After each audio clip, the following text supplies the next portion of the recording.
John Fredericks, America's Godzilla of Truth. He's popular and proficient in picking politics with prophetic precision. And now J. Fred's picking sports. Are y'all ready for this?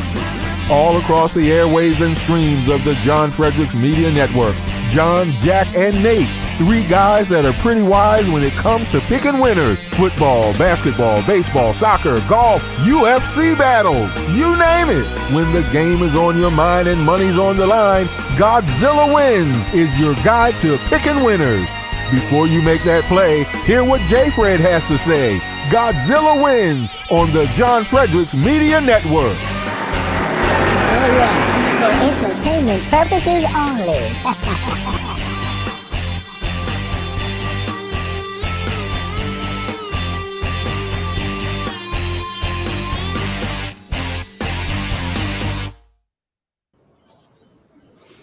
Good morning and welcome to the Godzilla Win Saturday Pick Show. I'm your host, John Fredericks, alongside I'm your host, Jack Fredericks, alongside my father, John Fredericks. Oh, you got the same name. Yeah, my name is also John, so sometimes I get that confused, but usually if my father and I are on the same screen, I try to differentiate by going by my namesake, which is Jack, after Jack Kemp. Shout out to Jack Kemp, 1996 failed presidential election. Thanks, Dad, for that one. 1988. 88. Yeah, sorry, not 96. What was I thinking? As well as 96, he ran for VP with Dole. That's right. You were named after. Yeah, I didn't know we were going to get a Dukakis shot out today, but I like it. Yeah.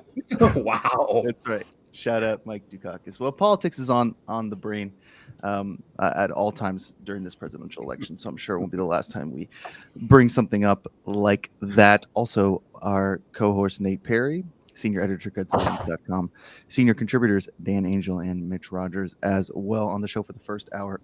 First hour is jam-packed. We're going to do a lot of fun stuff. We're going to do a little bit of baseball, but to be honest with you, football's starting so quickly. We got all these college football games today. Got like 4 or 5 games that we are going to do.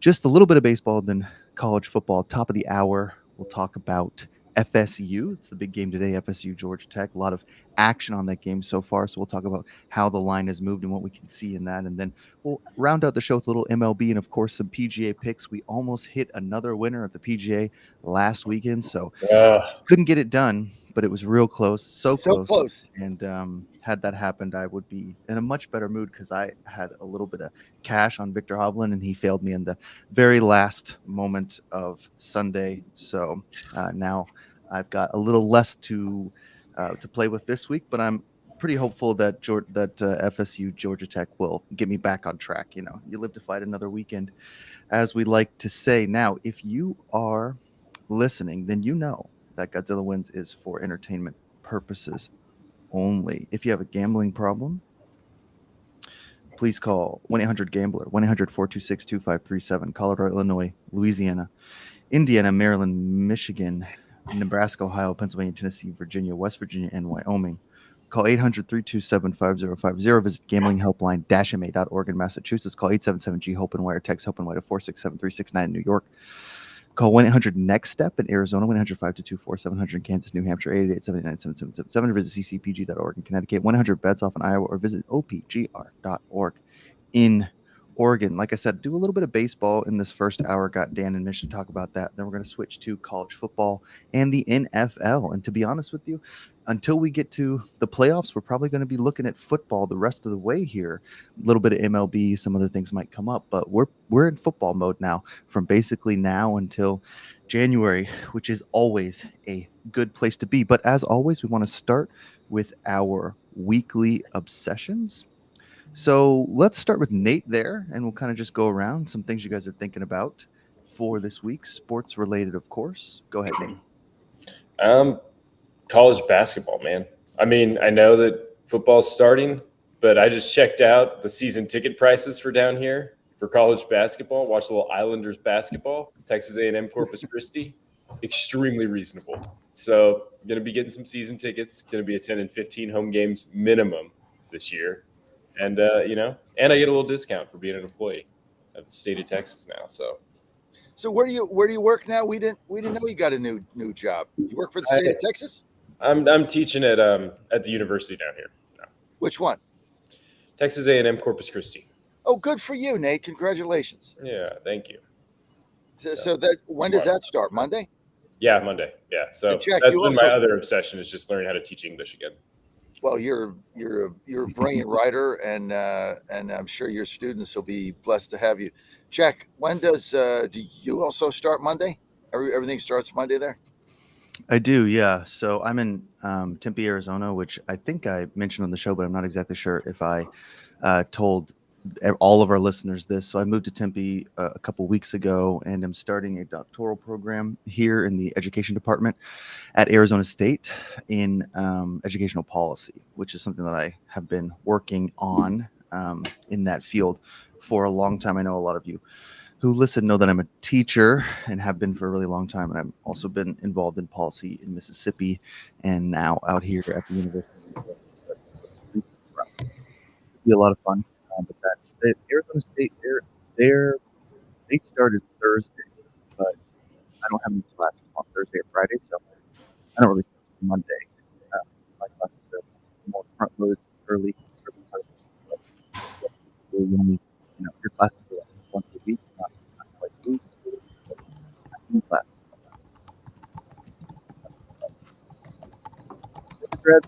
They're back in the course in Arizona State.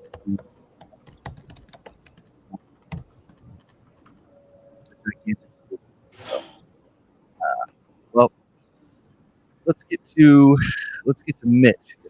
Go ahead. All right, yeah. My weekly obsession, it honestly is fantasy football, but Nate took that last week, so I'm not going to do that again this week. But my obsession is my new golf swing. It's a one takeaway. There's no more shallowing. I suck. There's no reason for me to try to shallow a club. I'm just taking it back, keeping it in the same spot, and smashing and smashing. That's my obsession. So I've been played pretty well the other day on the golf course using it for the first time. I'm also obsessed. It's kind of sports related. It's gaming related. NHL 25 release date has been set for October 6th for anyone that loves to play sports video games. We can't wait to chill with you later. So I'm obsessed with a few things this week, and most importantly, my golf swing. Nate, I know you shot. We're on the same path, Mitch. I kind of forgot. I had my career best round the other day as well. Nice. What was that? I shot 66. What the? How? How's that even possible? Nate's had a great week, right? He's in Corpus Christi, got a job teaching. He's finally off the unemployment line. He's finally producing and paying taxes, and he just shot a 66. I don't know how you get a better week than that, Nate. Now and you almost had another golf winner last week. What? You came within a couple strokes of us all cashing big again. So you got to follow it up with a winner. That's where the pressure is. Big week for Nate. Nice, Nate. Do you even pay taxes in Texas? Isn't that like while you're there? There's no state tax there, Mitch. Not like Virginia. I think it's one of like 7 states that don't have a state tax. I know. And it's a lot of money. Comes into the Texas state retirement policy, though. Well, listen, you're better off in Texas. At least you got to. Well, I'm not going to go there, but no state tax. Big deal. You make $100,000, you got a 6.5% tax in Virginia. That's $6,500 if you're in Texas is in your pocket. Now it's simple. So great state. I feel rather you can. I feel rather uneducated here. I mean, I know I have a Bachelor of Science from West Virginia University, but we got doctorates, teachers. Intimidating. Dan, who's the smartest dude I've ever heard speak in my life. John, you're smart too, but I just feel very. Yeah, but you went to West Virginia. I went to Fairleigh Dickinson, and we got these guys getting PhDs, and you got Dan that went to University of Missouri, the best journalism school in the history of the world. And we're like the two schmucks on the show. I have a lot of Syracuse friends that would be screaming at you for saying that about. I don't exactly broadcast where I went to college. Well, we love to broadcast where you went to college. That's the best journalism school in the United States. Everybody knows that. Yo, Pearly, Isaac Reed, West Virginia. We'll take you on, Mizzou head. Let's go. That would have been a great title game in 2007. It would have. It absolutely would have been. Oklahoma. Yeah, and I always love Dan's complicated relationship with his alma mater, so I love bringing it up because I don't really get that, Dan. What is that about? It's because it's the best journalism school in the world. It's like you know that journalists don't root for the teams they cover. That's true. That's why I'm a bad one, because I root hard for West Standards Virginia. right there. Mitch, what's your weekly obsession? I gave it to you. I'm not shallow in Yeah, my he- club anymore. Oh, right. Yeah. I'm sorry. done. I'll shoot my 92 and be happy, Nate. Just to let you know. It's beautiful. Control that fade out there. That's right. Dan, go ahead and give us yours, then we'll go to Dad. Okay, so mine is NWSL eliminating the college draft and becoming the first American sports league to do that, which bravo to them. That's going to be very interesting moving forward and become like every other soccer league in the world. And this is the first time that we've had a truly capitalist league in this country. So this is really cool. Interesting. No draft. It's good. No draft. With whatever team they want whenever they're eligible. America. For now. Dad, what's your weekly obsession? Other than the fact that Kamala Harris hasn't had a press conference since she was anointed. Georgia, I love Georgia Tech today. I know we're getting to football, but I love Georgia Tech. But here's my obsession. Do you know that? Remember the movie Blind Side, right? So that great movie went to Ole Miss. By the way, I also think Ole Miss is going to win the whole thing. So that's my sidebar obsession. But the right tackle, the left tackle on Georgia Tech, get this, that signed with them, is making $800,000 to play left offensive tackle at Georgia Tech. $800,000 is what they're paying him. So it's right now one of the highest paid players publicly that came from this whole NIL settlement thing. So he's getting $800,000. And so for $800,000, okay, so you got what, 10 games, right? So he's getting $80,000 a game to play college football. Plus he's getting an education at a great school like Georgia Tech. This guy has really hit the jackpot. But in tonight's game, I want to see how he does and it's going to be interesting to see if the announcers bring that up. Like, there was a sack. He missed the assignment or something. And, there goes your $800,000 down the drain. Highest paid tackle, highest paid offensive lineman in the country, $800,000 Georgia Tech. Let's see how he does. It's going to be fun. These guys are getting paid now, big money. So I tell you the other thing. I mean, this college football. Gloves come off. I mean, the announcers should be as honest and critical. These are not, don't criticize the kids.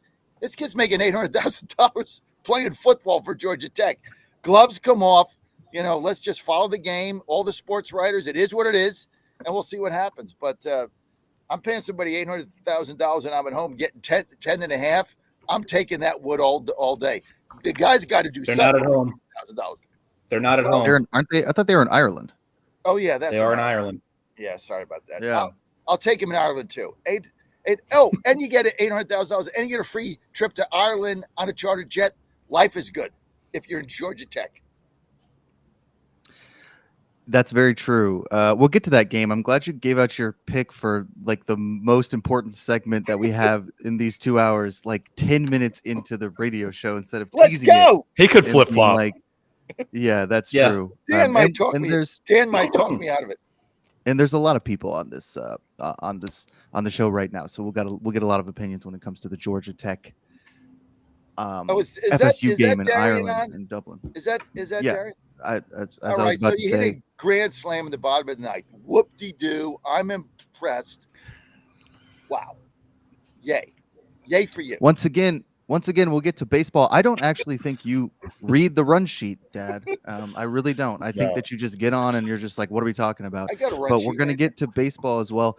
We're going to welcome in Darian Kelly at DK Sports 410. You know him if you've listened to the show before. He's on here all the time. So we got a full panel today to talk a whole bunch of stuff, do a bunch of baseball, a whole bunch of things like that. Before we get to that, we got to talk a little bit about the benefits of Healthy Cells REM Sleep, which to me is one of the products that I take pretty much every night because you have to get a good night's sleep when you're out here in Arizona, I guess, and have to wake up early for the show. So what you need to do is go to healthycell.com. That's healthycell.com. You can find all of their products, and we'll talk about a bunch of their products because I'm just a huge Healthy Cell guy. I got all the different types, and I got they all come in gigantic boxes. So I got boxes of Healthy Cell everywhere, all over the place, in the bathroom, in the closets, in the kitchen. There's just Healthy Cell everywhere. And REM Sleep is one of my favorite products. What you do is you go to healthycell.com. That's www.healthycell.com. You find the REM Sleep. This will get you into that third REM sleep, that deep sleep that really helps you wake up refreshed and ready to go in the morning, which is crucial for anyone who's trying to be productive and not trying to hit that, after lunch 1 p.m. lag where you feel like you need to take a nap. No, you got to get to 4 or 5 o'clock before you can, go home from the workday. So go to healthycell.com. That's www.healthycell.com. Put in the promo code Godzilla. That's 20% off. 20% off, not the normal 10% off. This is 20% off. Huge sale. Just use that promo code Godzilla. We love Healthy Cell and everything that they do for us. They've been with us for a long time. I've just been thinking about this yesterday. If you listen to the show every week, then you know that we don't really change up a ton of advertisements. And that's because people trust us. We like the products that we advertise. And so we don't have to change our advertisers every month all the time. Like a lot of other shows do, because we have good relationships with the advertisers and we have good relationships with our listeners. So everything's good. As Dad would say, everything's all good. So go to healthycell.com. That's healthycell.com. Promo code Godzilla. Get your 20% off. Okay, so we'll do a little bit of baseball, as Dad teased that. What I want to start with, I guess, is we'll just start with the Astros. I don't really we'll just start there. We'll start with the Astros. We'll do the Astros. We'll do the O's. We'll do the Pirates. The only reason we're talking about the Astros is because Dad sent me a link yesterday to some article on The Athletic that I didn't read. So, Dad, I'm going to let you talk about the Astros here and how important the next couple months are, because I know that's important. Then we'll do some O's and some Pirates analysis as well. We'll get Dan's thoughts on some of that stuff. Then we'll get to the college football news. Dad, go ahead. Well, even though we blew a game last night with a 5-2 lead in the bottom of the eighth, Abreu come in, had nothing, and somebody for the Orioles with no outs hits a grand slam, and we lose. So, stuff's going to happen.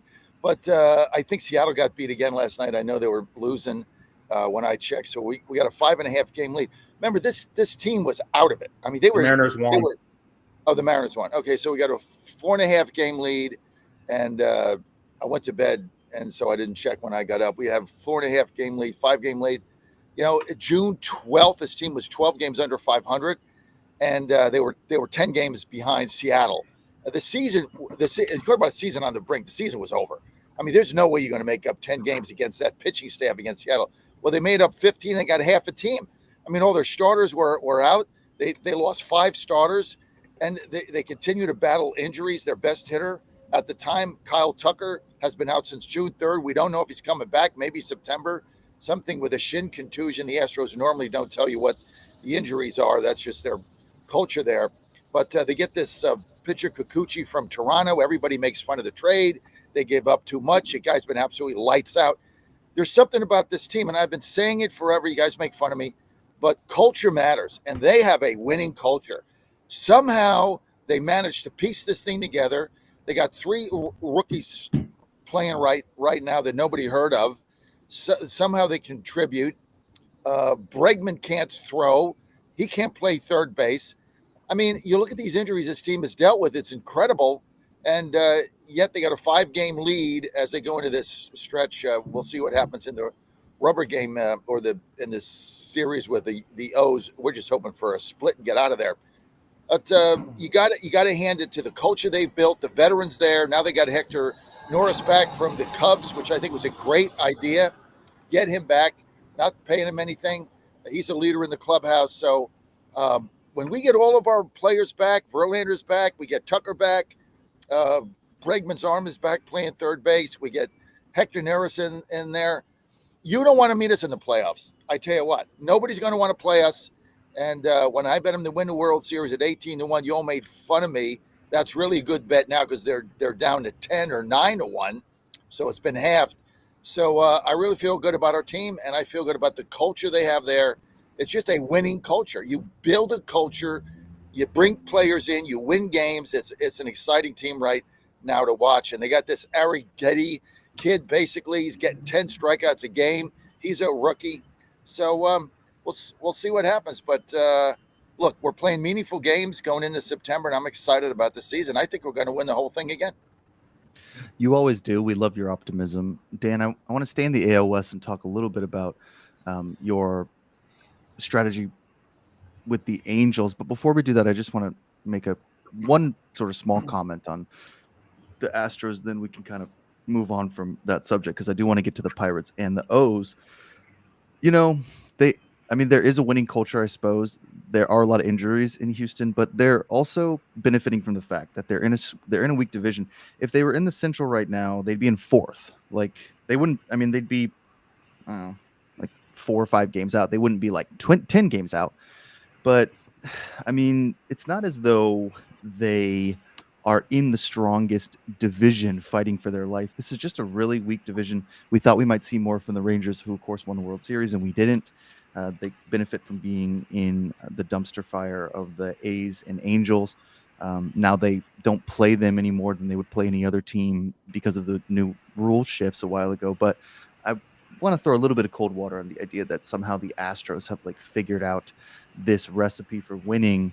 But this year has been particularly impressive because of the injuries. So the fact that, they're still in first place, they play in the division that they play in, so you can't really knock them for that. And there's some value in talking about how they've been able to do this year in and year out. And if they get to another ALCS, which is a possibility if they get in the playoffs, then it's just another sort of cherry on top of this incredible run that they've had, that I think in many ways is at least dynastic in the AL West. I don't know if I'd call it a dynasty in Major League Baseball, but definitely dynasty in the American League. Dan, what's been going on with the Angels? All right, so I'll get to that in a second. First, I do want to say, John, you thought the season was over. I seem to remember telling you to be patient, and the thing went out because of the schedule. So yeah, well, I hit the panic button. Yeah, I mean, you're 10 games out and 12 games under. I mean, you're freaking out. When we weren't busy, when we weren't. So this was something we could see coming, and I also want to finish off the Mariners now, because Seattle's way is really. I think they still have 14 games against Oakland and Texas.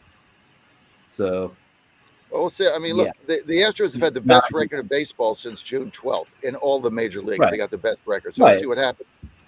And I didn't like the balanced schedule. I didn't like the balanced schedule until it benefited us. And now I like the balanced schedule. So anything that the MLB does, if it benefits my team, I'm for it. So right now, the balanced schedule benefits our team. So yay, balanced schedule, whatever.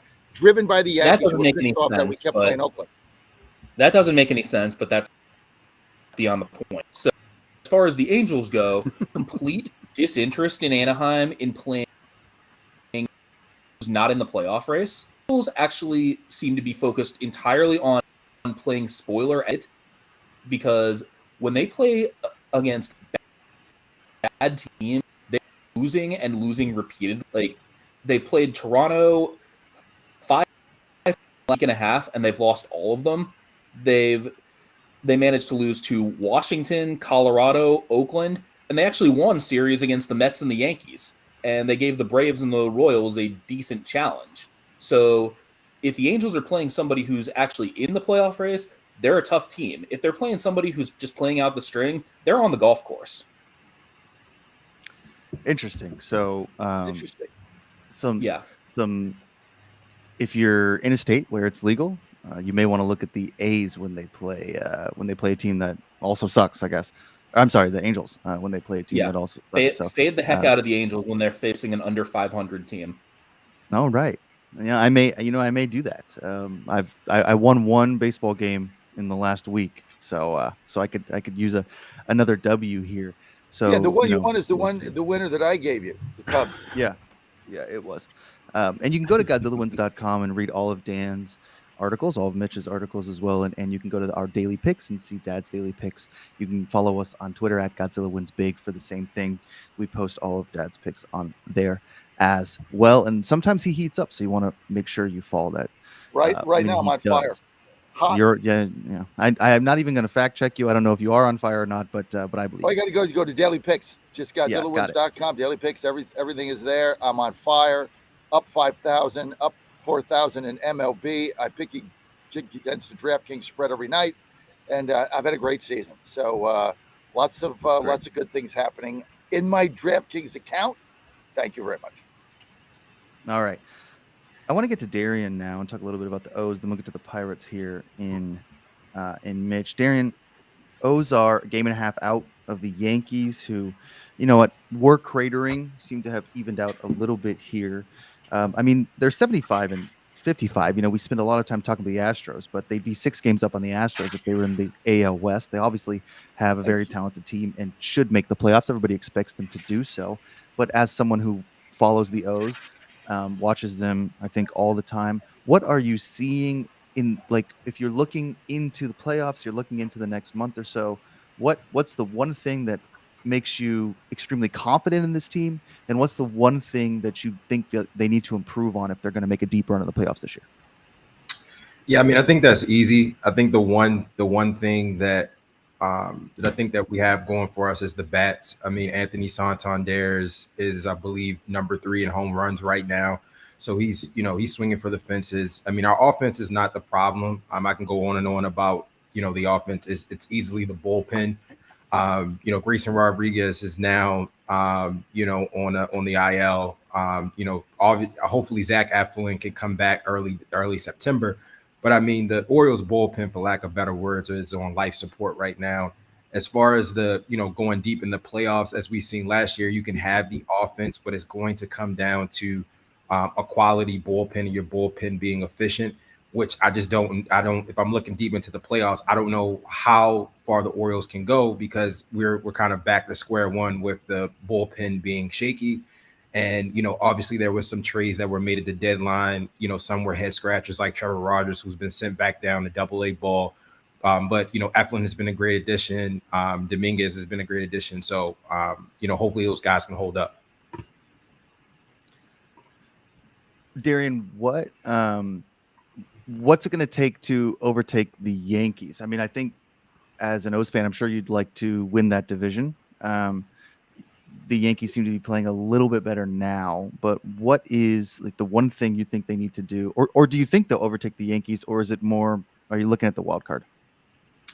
Yeah, I think that they'll overtake the Yankees. I think it's going to come down to that meeting between the Orioles and Yankees. That's going to be in I want to say late September. I think 23rd, 24th.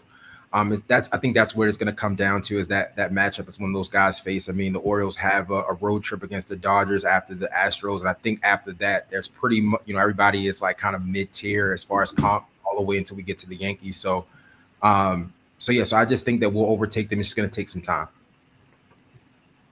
Oh yeah, you should. You guys have the Rockies and the White coming up after the 7 with the Tigers. The Twins. But you can't. I mean, the Twins are at least a playoff team, but yeah, you guys play some really easy games. So we should definitely overtake them. But look at how the Yankees fared against the White Sox. I mean, Clay Holmes, blowing saves per usual. So sure, it's just it's the AL East at this point. It's just high flying offenses, not high flying, but guys swinging the bats and below average bullpens.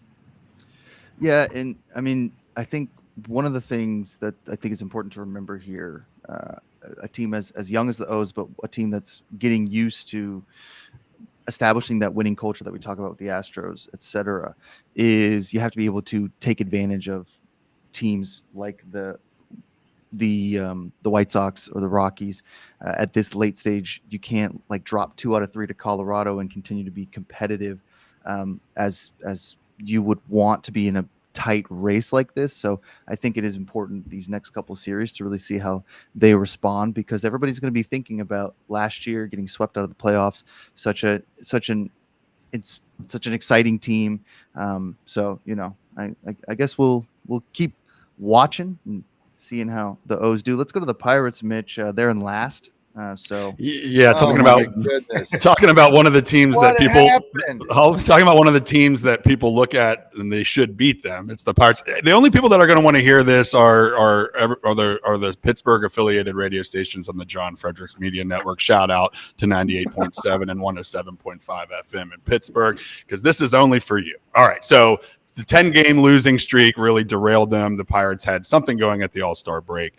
Now I really think it's about next season and building the confidence to ride behind Paul Skeens and Keller and Jared Jones. And they, since that 10-game losing streak, they've gone 5-3. They've won 2 out of 3 series, and they've had a lot of positives to look on. Getting Joey Bart for next to nothing at catcher, it was a steal. He's going to be a prominent bat in their lineup next year. IKF was a trade deadline, and he's such a utility player and a good hitter. So they have a lot of things to look forward to. I just want to see them finish strong, and they're going into a stretch where it's unfortunate they had this 10-game losing streak, and that was against quality opponents, because now they're going into a stretch where they could have racked up some wins. And I know they're in last place, but that division, it could flip flop. So I'm hoping that they can rise up a little bit, not finish last. I mean, this is 5 years of the rebuild, which is funny that they put a number on it. It's year 30 of the damn rebuild. I mean, we haven't had anything. I mean, it's crazy. So I think it's about next year. Paul Skeens pitched a brilliant game the other night. The crowd was rocking. So there's a lot of excitement in Pittsburgh, and I want to see them finish strong, make a little bit of a run. They're not going to win, but just to try to get to 500 or above, and then really build this roster for next year. Yeah, it's funny that an organization can just define the number of years you're in a rebuild. Like that's a discussion that just happens in the front office. It's like since Sid Bream slid across home, we've been in a rebuild. Yeah. You had a 3-year stretch where you were winning like 96 games a year. But I went to all of them. I went to all the wild card games too. Yeah, I was in. We just haven't won a series. It sucks. That was a decade ago now. It's miserable. I mean, and it's such a sports, and it's such a great baseball town, and it's such a great stadium. And when that team is good, it's just that city. There's nothing better than midsummer Pirates good in Pittsburgh. It's just brings the atmosphere for that community up. As a Pirates fan, is the Ogden family ever going to spend any money? Are they ever going to sign these people they need? I mean, what's the plan there? I knew Kevin McClatchy when he owned it. He just didn't have the money. I mean, he had a plan. He couldn't execute. He had to sell it to the Ogden family that made all the money in these small newspapers, but they just don't sign anybody. So, I mean, it would be so hard to be a Pirates fan. You root for a player, they don't sign him, and then they go away and they become an all-star somewhere else. Yeah, I mean, I don't know Ogden. I mean, I know Bob Nutting is the principal owner, and he's been just as bad as McClatchy. So, I mean, what they're getting accused of, and Dan can probably talk on this more eloquently, is doing just enough to be able to get that revenue sharing. So they're a profitable team. They hover around 500. So the investors and everybody involved are making money, and the Pirates fans are sycophants. We still go out to the games. We still pay for these pay for these crappy players, and it's hard to tell a fan base to stop rooting for your team, and that's kind of where you're at with that team. But it's fun going into Pittsburgh, even if your team sucks, to go watch a game. So they're never going to do that. But I think we're stuck in that purgatory realm where they're making money, they're profitable, so they don't really care. But you're watching other small and mid-market teams make runs, and it's frustrating, and it's going to come to a head, especially that we have Paul Skeens now. I mean, a real superstar, and maybe a face of Major League Baseball. So we have to put something around him. And I don't care if you lose some money for a couple of years. Let's go. Yeah, I hope there's absolutely no reason why Pittsburgh continues to flounder when Kansas City has done this, won a World Series, and now is back with another playoff run and seems to be set up, or when Baltimore has built such a power. Or Pittsburgh Cleveland. has no excuse. Agreed.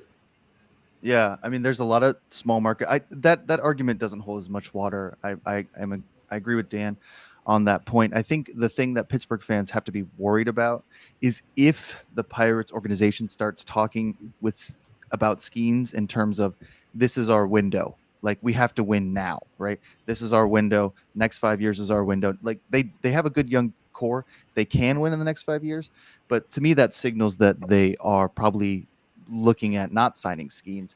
I think you at least have to take a run at him. I know that if 5, 6, 7 years is a long way away, a lot of things could happen whenever his contract is up and he demands tons of money on the open market. But I hope the Pirates at least take an honest run at him and don't start telling fans like, hey, we're going to try to win now because in a couple of years he's going to be on the Yankees. Sometimes you can't control that as a small market team, but you at least as a fan base want your organization to take a hard run at a generational player. So I hope that they do that. We're going to get to some college football here in a minute, but before we do that, I want to talk a little bit about Native Path. You've all heard my dad talk about how good my stepmom's been looking and feeling since she started taking Native Path collagen powder and krill oil. He won't shut up about it. So he started taking the collagen as well. He's feeling amazing. Obviously, I had to try it. Now the whole family is on the path. I started with the krill oil, and we talked about that a lot earlier, like in July, which is high quality omega-3 fatty acids, which really help support healthy inflammation levels and less pain and swelling. You can't go wrong with Native Path krill oil. Native Path has a ton of wonderful products, and now they've got another incredible discount that I've been approved to offer our listeners. Native Path collagen powder. It's the number one product, over 4 million jars sold. It's the top single ingredient collagen product on the market and is backed by science to support healthy bones, improve joint pain, boost skin elasticity, minimize deep wrinkles, support healthy hair, and more. They're still giving away this awesome frother for free as well with the special offer. Gotta love the frother. I use it all the time. Gets the coffee nice and bubbly, I guess is the word. It's now available on their website. You have to go to getnativepath.com/GodzillaWins for 44% off. Go to getnativepath.com/GodzillaWins. That's GetNativePath.com/GodzillaWins for this special offer. 44% off. You get free shipping and a free frother with this offer. So go to getnativepath.com. Let's getnativepath.com/GodzillaWins. It'll take you to a landing page. All you got to do is scroll down a little bit, and when you see that, you will see the collagen powder offer link, which you can take advantage of. Okay, let's talk a little bit about some college football because we got games today. I think we had maybe a game or two last night, although I could be wrong. We got a bunch of games today, not as many as will happen in the future, but a couple today. Before we do that, though, I want to start with this Iowa suspension of Ferenz for recruiting violations. Ferenz is the much maligned, I guess, head coach of Iowa because of his inability to score touchdowns. Now he's been suspended for a couple games. That's his son. Son was the offensive coordinator who was fired for not scoring touchdowns. Yeah. Kirk Ferentz is actually pretty popular. What a good dad. You win. Nate, let's start with you here, and then we'll go around. Just set up for our listeners what is happening with the Ferenz recruiting violations and your thoughts on if this is really even a story. And then we'll get to some of our other panelists. I mean, it doesn't sound like much of a story. I mean, essentially this is, colleges do this all the time. Kirk Ferentz, it seems, according to reports, contacted Cade McNamara shortly before he decided to officially enter the transfer portal in Michigan. And that's, tampering in their free agency laws or their free agency rules of college football. And it's a level 2 violation to contact him prior to him entering the transfer portal. So because of this level 2 violation, Kirk Ferentz and the athletic director of Iowa decided to, voluntarily make the brave choice to not coach today against Illinois State so that he can get ready for Iowa State next week in the rivalry game.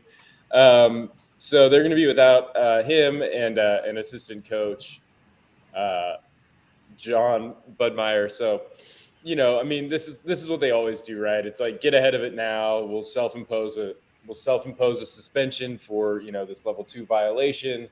And we'll just get it out of the way, when we're playing basically a tomato can team and get ready for, the real season to start against Iowa State next week. Kirk Ferentz says that in his 25 years as head coach of Iowa, this is the first time he's ever had any sort of NCAA violation, so nobody needs to worry. In 25 years, he's kept his nose clean, and this is just a one-time thing where he, got at Cade McNamara a little too fast. So, I mean, there's a lot of problems with Kirk Ferentz as a coach. Just his Wikipedia page alone has probably a couple thousand words about various things that he's done that are maybe troubling throughout his career at Iowa. And he's been there since 99, so there's a lot of time to do stuff wrong. But, I guess credit to them for, getting ahead of this and taking some accountability in a situation where it means absolutely nothing.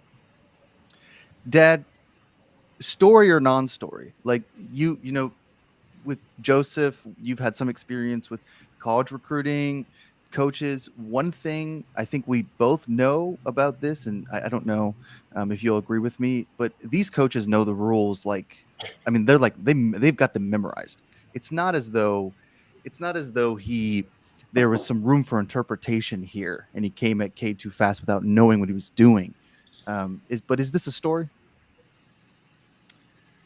Listen, the scrutiny has always been on NCAA coaches to follow the rules, and now it's only going to get harder and tougher.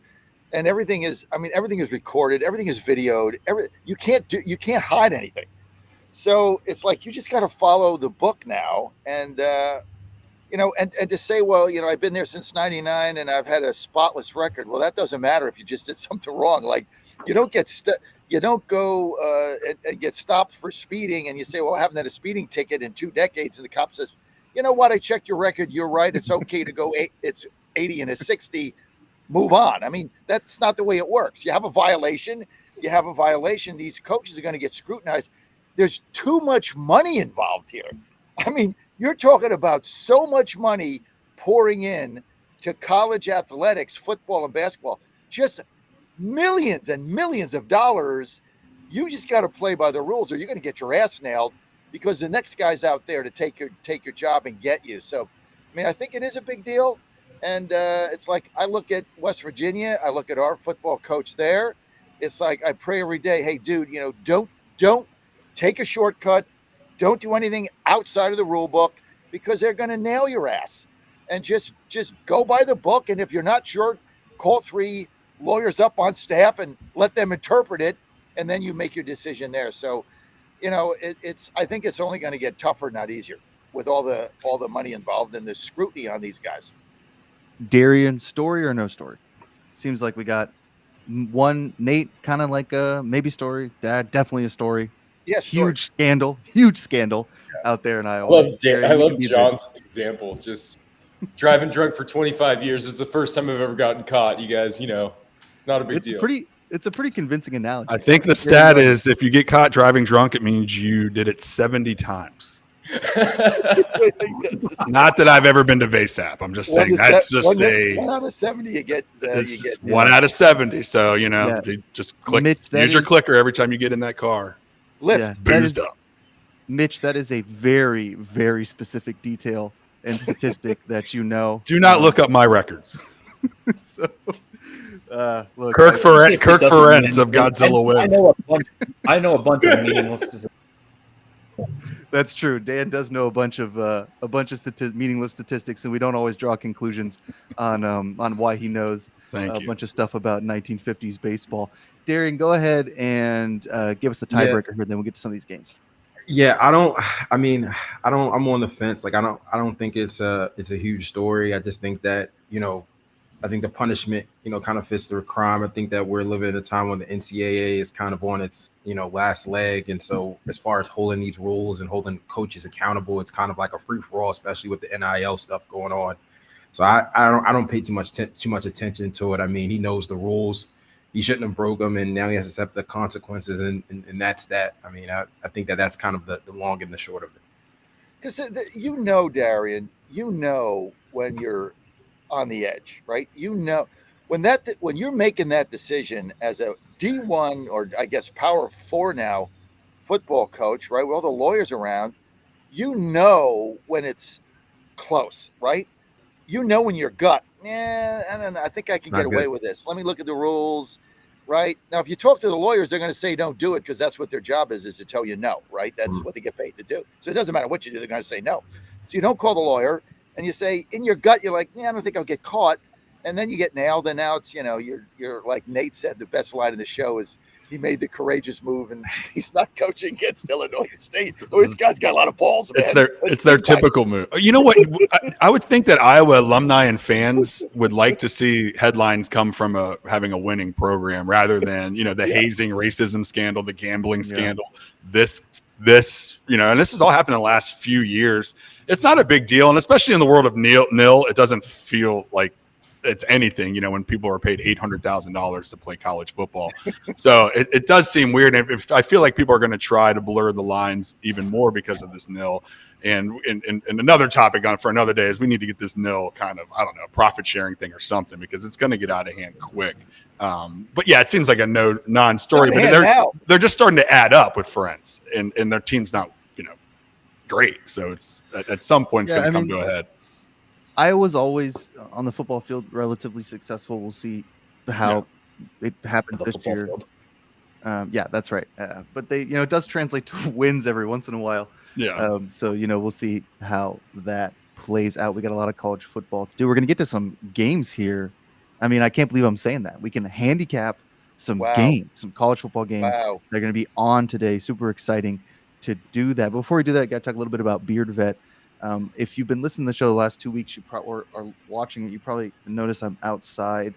I'm on a balcony here in my apartment complex. And when I was doing the collagen powder live read, some guy was like walking his dog, and he stopped because he didn't know what was going on, and just looked at me like I was insane.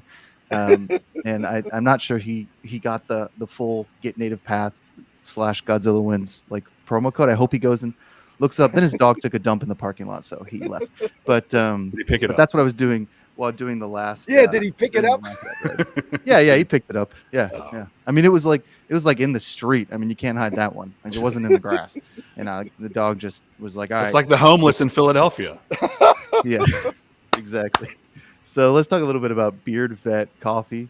That's our next live read here. Can't do much without Beard Vet coffee these days. My favorite coffee, Dad's favorite coffee. Doesn't go anywhere without. He's on the mega maga Trump bus, as he calls it. I'm sure he's got a mega Trump bus coffee there. What you need to do is go to www.beardvet.com. That's www.beardvet.com. You can pick from so many different options. The options are endless. That's the great thing about Beard Vet. Just so many options there. And you can get the ground, you can get the whole bean, you can get the K-cups, you can get all sorts of things. You can even get some beard tinctures if you want to. They got like a whole beard kit if you want those beard oils or different like little combs, razors to shape and trim up your beard. A lot of people do that now, so you can do that as well. Go to beardvet.com, put in the promo code Godzilla, just like Godzilla Wins, promo code Godzilla. Get you 10% off, basically knocks off the shipping plus a little bit of extra. Coffee gets there immediately, so you'll be good to go. Beardvet.com. All right, we got a little bit of time here. A little bit of time to talk about some of these games. Where do you guys want to? You guys want to start with Hawaii? Let's start with Hawaii. No, Georgia Tech game. Who cares about Hawaii? We're not doing Georgia Tech till the top of the hour. If you had read the run sheet, like I mentioned before, you would know that. It's a big show. So actually, let's start with New Mexico at Montana State. We're going to do all three games, and we only have three, and then we'll get to the big one here. So Montana State versus New Mexico. New Mexico's a 13.5 dog. Over under 54.5. Dan, I'll start with you, and then we'll just kind of go around the horn and see what we like in this game that I'm sure everybody will be watching. It is the first game today, so people might be watching it. Go ahead, Dan, and tell us what you like in Montana State versus New Mexico. Second game today. The first game is Florida State. Oh, right. Yeah, that's right. Because of Ireland, I forgot. See, you should have done that first. See, Jack? And see, now you're that's the big one. We got to wait. Anyway. Got it. Anyway, when this game came out, the value was on Montana State, but the spread has jumped so high that this is ridiculous. Like, it started at Montana State -4.5, and now it's 13.5. And Montana State hasn't beaten an FBS program in 18 years. So this is a good Montana State team. They're ranked 4th in FCS, but they shouldn't be able to win this game by 2 touchdowns. So I think this is a game where Montana State does end up winning, but it's closer to like a 7-point game. Dan, why is everybody fading New Mexico? Are they that bad? Yes, New Mexico is terrible. They were 4-8 last year. They have a new coach. They lost a bunch in the transfer portal, and this Montana State team returns a lot of talent from last year's squad. Like, this is a really good running team, has a really solid option at quarterback. Their top runner is actually not going to play in this game, so because he's still returning from injury, so that's something to watch out for. But yeah, it's Bronco Mendenhall's first game at New Mexico, so it's certainly anything but an easy game for the Lobos. But I don't think they'll lose by 14. So Dan says take the 14 on New Mexico. Nate, what do you think? I think I agree with Dan. I think you got to take the 14 with New Mexico. I mean, for a lot of the reasons that he mentioned.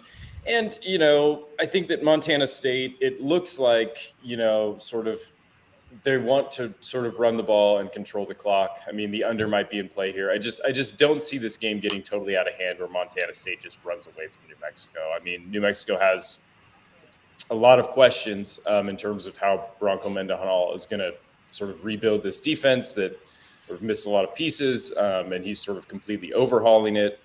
But I just have a hard time buying that this is going to be a total blowout. It feels more low scoring just because Montana State is probably going to look to run the ball most of the time if they can. They should have some success running the ball against this defense. So I suspect that it'll probably be sort of a lower scoring game, longer drives. I kind of like New Mexico to just sort of hang around in this game. I also kind of like the other a little bit. Mitch, what do you think?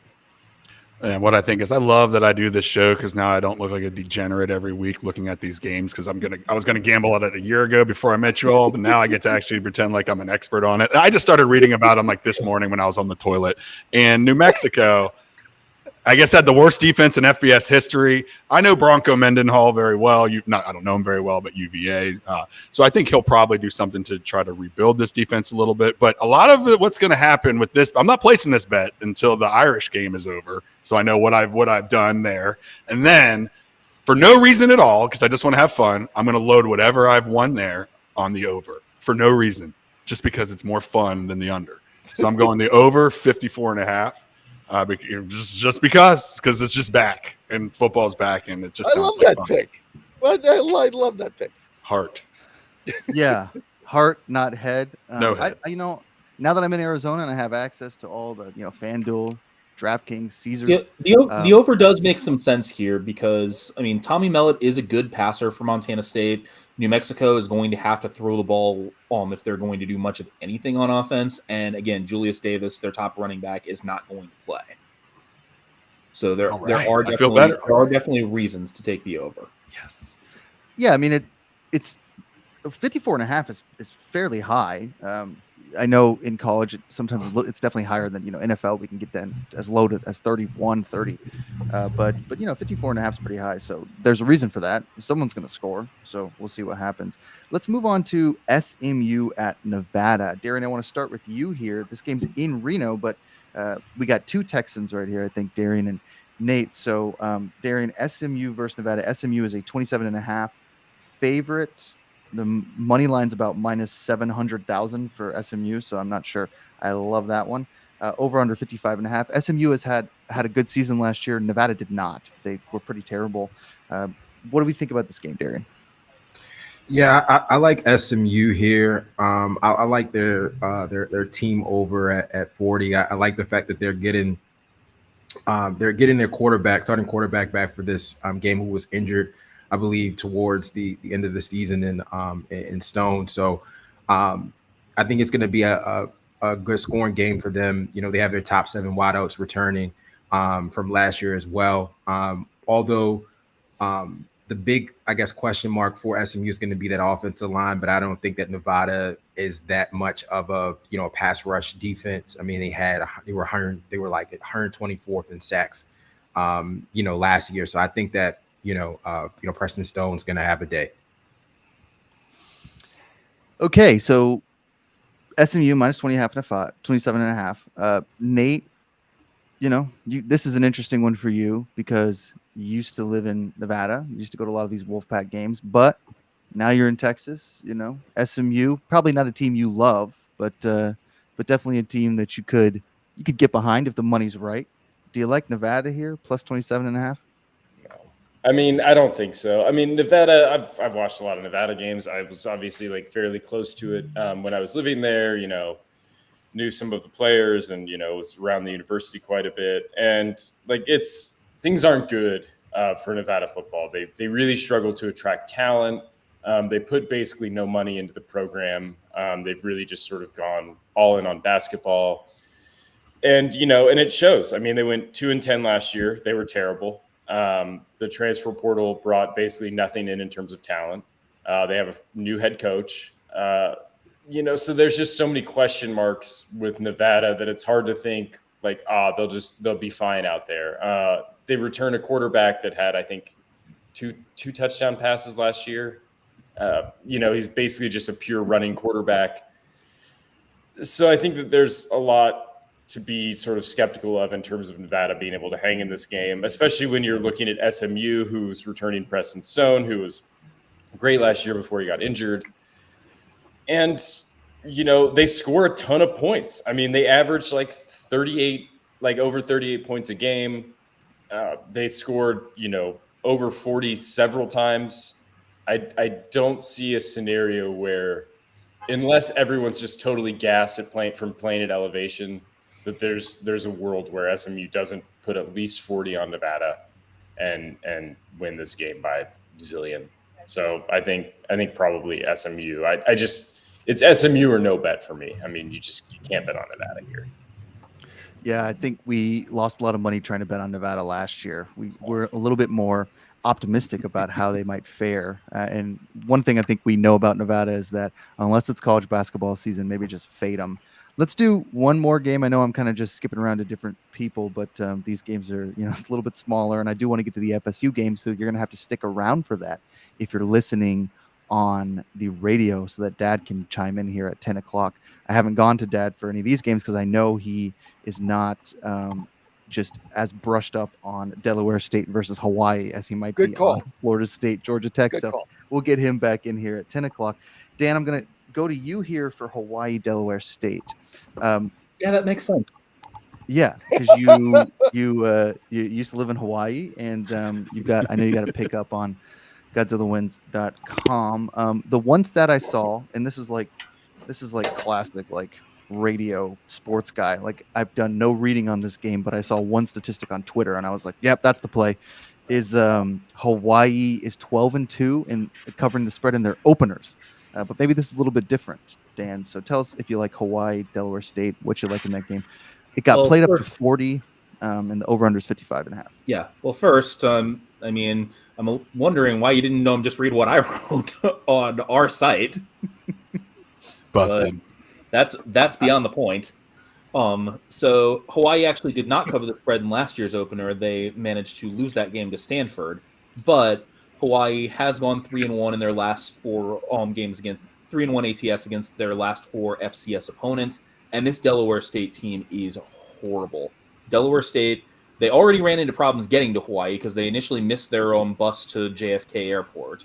Then you throw in the fact that this Delaware State team did not beat a Division I team last season. They managed to lose to Division II Bowie State. So this is a terrible team. They managed to lose, I think, 57-0 to Army last year. Hawaii actually got a few things figured out toward the end of the season. Timmy Chang realized that, hey, running the football is not a bad thing. We can actually do that occasionally. So over the last 4 games, Hawaii did run the football a very un-Hawaii-like amount of times, and they won 3 of those games.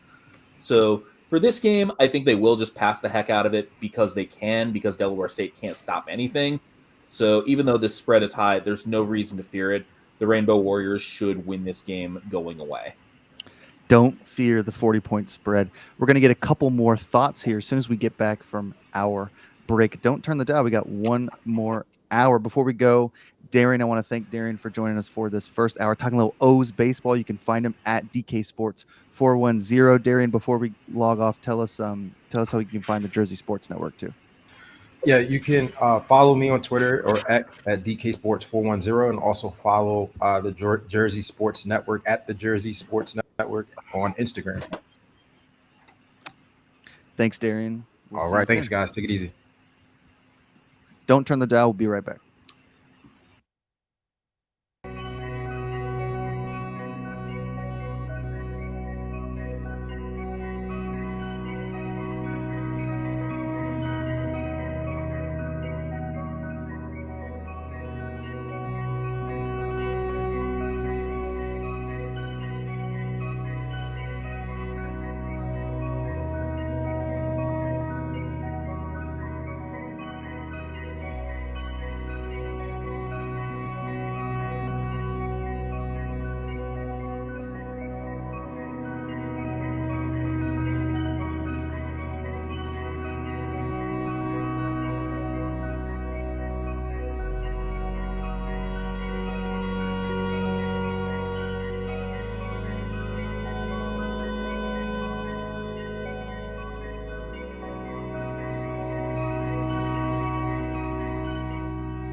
Listening to Godzilla Wins on the John Fredericks Media Network.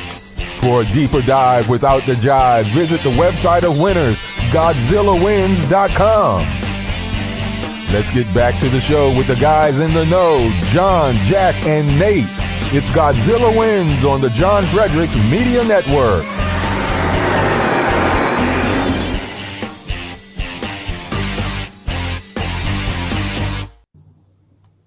You're listening to the Godzilla Win Saturday Sports Show here. Talking Hawaii, Delaware State. I want to get a couple more thoughts, although Nate has mysteriously disappeared. So we definitely want his opinion because I know Dad has nothing for Hawaii. There he is. Mitch, go ahead. I know you got. I got interested because you sent the link to the 38.5 point spread. Now that I saw it move to 40, it makes me even want to take Hawaii even more because they're just trying to get you to take that under or try to take the other way a little bit. But shout out to my boy Darnarian McCants from Delaware State. He used to be on our Redskins radio show that I was on 20 years ago. He was a really awesome dude. He was an artist. He's famous because Steve Spurrier could never get his name right. Always called him Darkarian McCants. So I just saw Delaware State had to put a shout out to old Darnarian over there. I would love to take your team, Darnarian.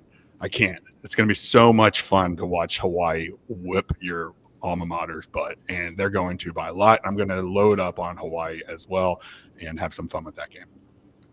I don't mean to make fun of Delaware State, but Dan, I didn't know that they missed the bus to JFK, which I find to be like just hysterical, and also like that's a very real thing that happens. Dad talks about that all the time. You know, we do baseball, and he's like, "Oh, the traveling's awful for some of these teams," and we're always like, rolling our eyes. Oh, it's not that bad, but it's crazy they have to fly out of JFK. Well, the reason they did it is because, speaking from experience here, it's not easy to get to the islands, especially when you're coming from the East Coast. So they tried to fly out of JFK because their hope was to get a direct flight to Honolulu, or at least only have to make one stop. And instead they had to make 3 stops when they missed that first plane. That could be a long day, it's always a long day. I mean, the flight from California to Honolulu takes a little over 5 hours. Yeah, no, thank you. But hey, you get to spend. You don't realize just how long it is until you've actually done it. Like the distance, like how far Delaware State is going to play this game. The distance from Dover to Honolulu is roughly the same as the distance from Dover to Berlin, Germany. Yeah, I was gonna say it would have been better probably if Delaware just flown to like Ireland or something. Yeah, that would have been quicker. But I mean, think of this too. They're flying commercial. First of all, missing the plane disaster. But you start up, you go on a bus, then you miss a plane. Then there's anxiety when in the travel people and the staff trying to get you rebooked. Then you get rebooked. Then you get on the plane. Then you wait. Then you have 3 stops. Now you're flying coach, right? I mean, this is not a chartered flight. So you're flying coach. These are big guys flying in them little seats. and you're stopping 3 times, and then you're flying like bajillion miles. I mean, there is no way they're going to be. And you've got the body clock adjustment because like this game is going to kick off at 6 p.m. Hawaiian time because that's when most games in Hawaii kick off. But that's 12 midnight for Delaware State. Dan, how does it work the travel wise when the teams come over to Hawaii? Do they get like a couple days to have fun? It depends on how they schedule it. I mean, usually when a team doesn't play Hawaii all that often, they will schedule a couple days extra to come sightsee, spend some time on the beach, and to get their equipment there because you've got to bring usually a couple truckloads worth of equipment on different planes, so that takes time. If I'm playing for Delaware State, I'm breaking curfew, even if I get benched, like whatever. I have plenty of games to play. But now we're all the way out here in Hawaii, so now I'm going to break curfew and just have a little bit of fun for sure. Oh, there goes my desk. Nate, real quick, Delaware State, any love? 40 points is a lot of points. 40 points is a lot of points. I mean, I don't know. I think maybe I kind of would just like want the over. Maybe just like, just hope Hawaii runs it up. Hope Delaware State can maybe score something. I mean, I don't have any faith in Delaware State. I mean, ranked 120th out of 122nd in allowed passing efficiency at the FCS level. And now they're going to Hawaii where they kind of want to probably throw the ball a little bit on them. I don't know how that's going to work. I just can't see them slowing Hawaii down. I mean, I guess there are reports that I've sort of seen that are like, well, Tommy Chang might like slow things down a little bit or like play a little vanilla like this is a preseason game because they have UCLA on deck, which I think is just the height of arrogance. That you're like, oh, we'll just keep it vanilla so that when we play UCLA, we really it's not going to happen. Chang needs to get some right. To get some interest behind that program. Like last year, Hawaii does not have a big stadium because they're rebuilding Aloha Stadium. Aloha Stadium got condemned a couple of years ago, so they've got to completely rebuild that from scratch. So Hawaii is playing on campus in like a 5,000 seat stadium, and yet it was still incredibly easy to get tickets day of the game. Like there were plenty of empty seats, no matter who the opponent was, no matter what week it was. Just get your ticket, walk in, you're good. So Chang has got to do something to get some interest behind that program, and he's got to put up a huge number on Delaware State. Yeah, so and that's Hawaii's. Yeah, and Hawaii's like institutionally as a program for many, many years, they don't mind running up the score and scoring a bunch of points. They like to do that. So I don't think that they're going to be that vanilla either. I think that that's a weak argument. Okay, Dad, let's get to the game that matters here. Florida State, Georgia Tech playing in, I imagine it's Dublin. I know it's in Ireland. I can't imagine it's Dublin. Which last year, Dan, correct me, that was a Penn State, I think, played someone in Dublin. But I believe that was Notre Dame, actually. Oh, yeah, Notre Dame. That's right. So we had one game in Dublin last year. We got this game this year, the ACC, Florida State, Georgia Tech. Dad, you gave out your pick earlier, but a lot of people weren't listening on the show. They're listening now. So why don't you go first since you've been patiently waiting to get to the big game? Florida State, Georgia Tech plus 10.5 point underdog, over under 55. And if you want the money line, well, plus 360, Dad, go ahead.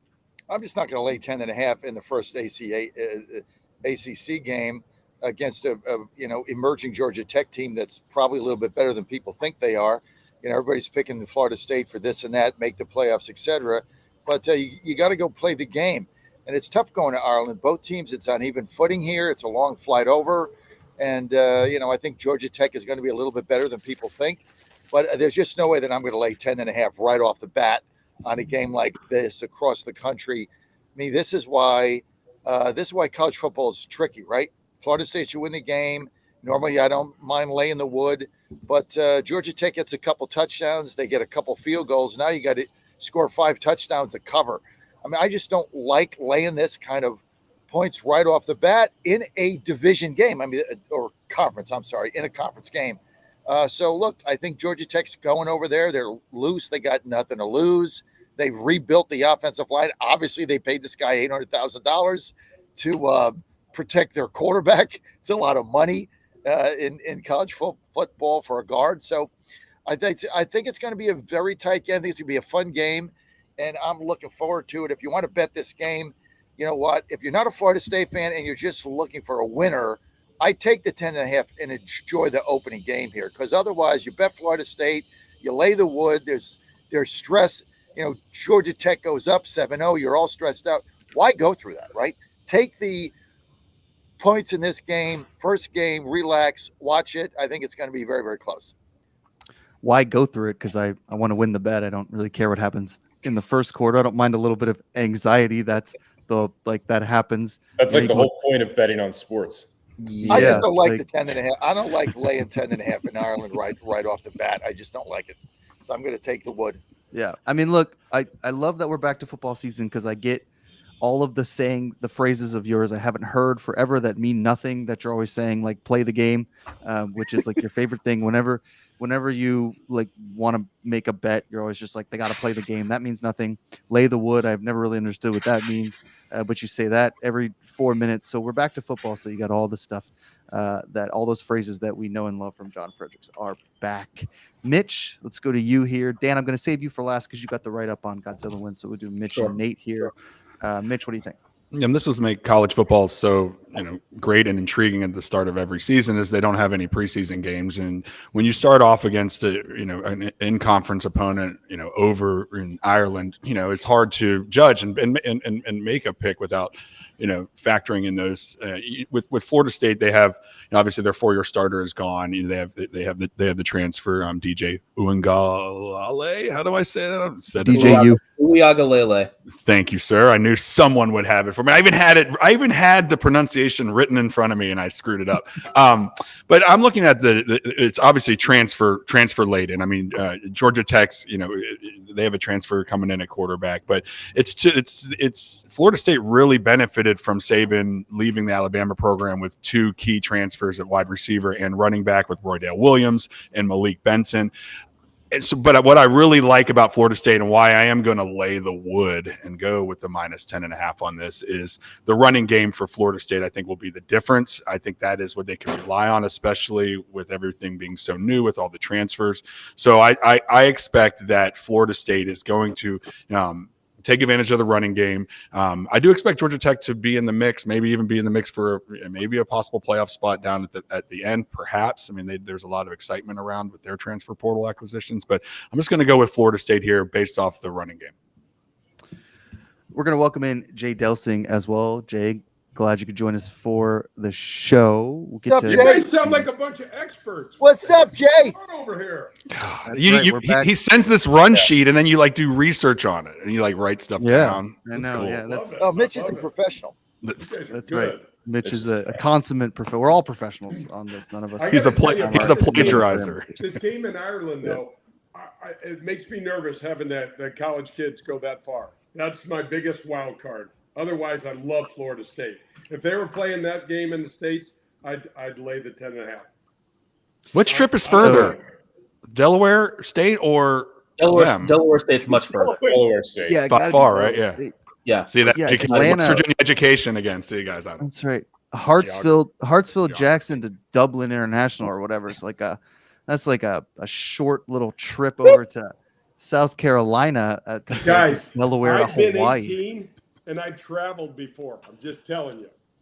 You get all sorts of crazy. You get all sorts of crazy in your mind. That's all there is. That's true. But I don't care if I'm across the street. It's a different state. Things happen.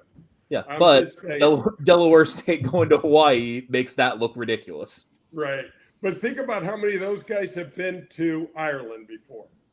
True. Yeah, true. Nate, what do you think? I like Florida State here.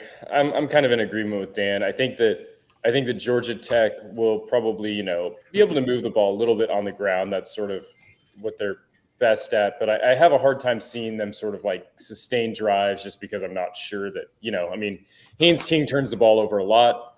He can, pop off some explosive plays, but he can also throw an interception pretty much at a moment's notice. So, I mean, I lean Florida State here just from that perspective. I think that Florida State will be able to run the ball.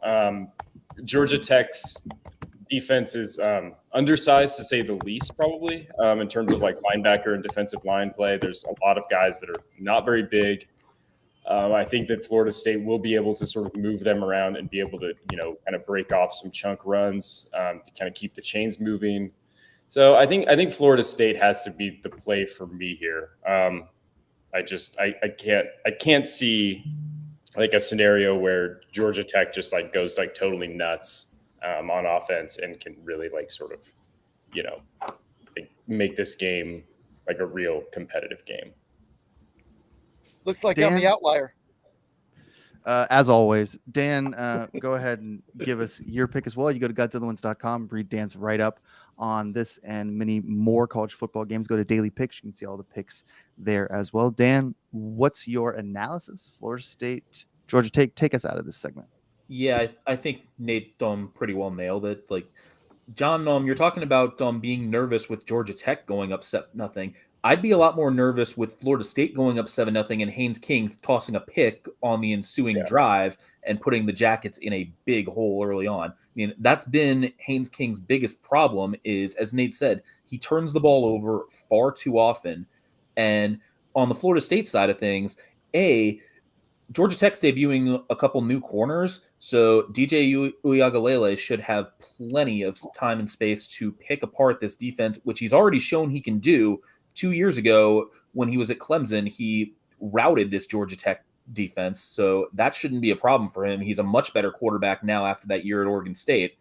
And on top of that, this Florida State team has got to be going in with a point to prove after the way last season ended. Florida State unbeaten, untied, uncrowned, and then they like 2/3 of their team opts out, so Georgia creams their third string, and they have to hear about, Florida State doesn't have a program because of guys opting out of the bowl game when that doesn't happen to every other Power 5 team. Like, give me a break with that. So, yeah, Well, I think you're assuming that Georgia Tech is actually going to throw the football. Yeah, they're going to have to. I mean, if they don't, they've got no chance of keeping up with Florida State. Yeah, Norvell's offense. Just have 8-minute drives, run the clock. No, get a field goal here and a touchdown there. Yeah, that's really going to work against that Florida State offense. That's going to keep the offense off the field. Yeah, Norvell averages, his offenses average 36 points a game at FSU. You have to keep up with them at some point. It's only a 10.5 point spread. He scores 36. If you like the returning starters that Florida State does have back on defense, most of them are on the defensive line. Yeah, I mean, I think people are underestimating Florida State, an undefeated team. I don't think Tech's ground game is going to be the way to victory. I think that's going to be the way to maybe hanging around for a half, but Florida State then hitting the gas and putting this out of reach. So I'm like, I would have bet this at 2 touchdowns. Honestly, I'm shocked and quite happy to take it at only 10.5. Like, I would have played this up to like 15.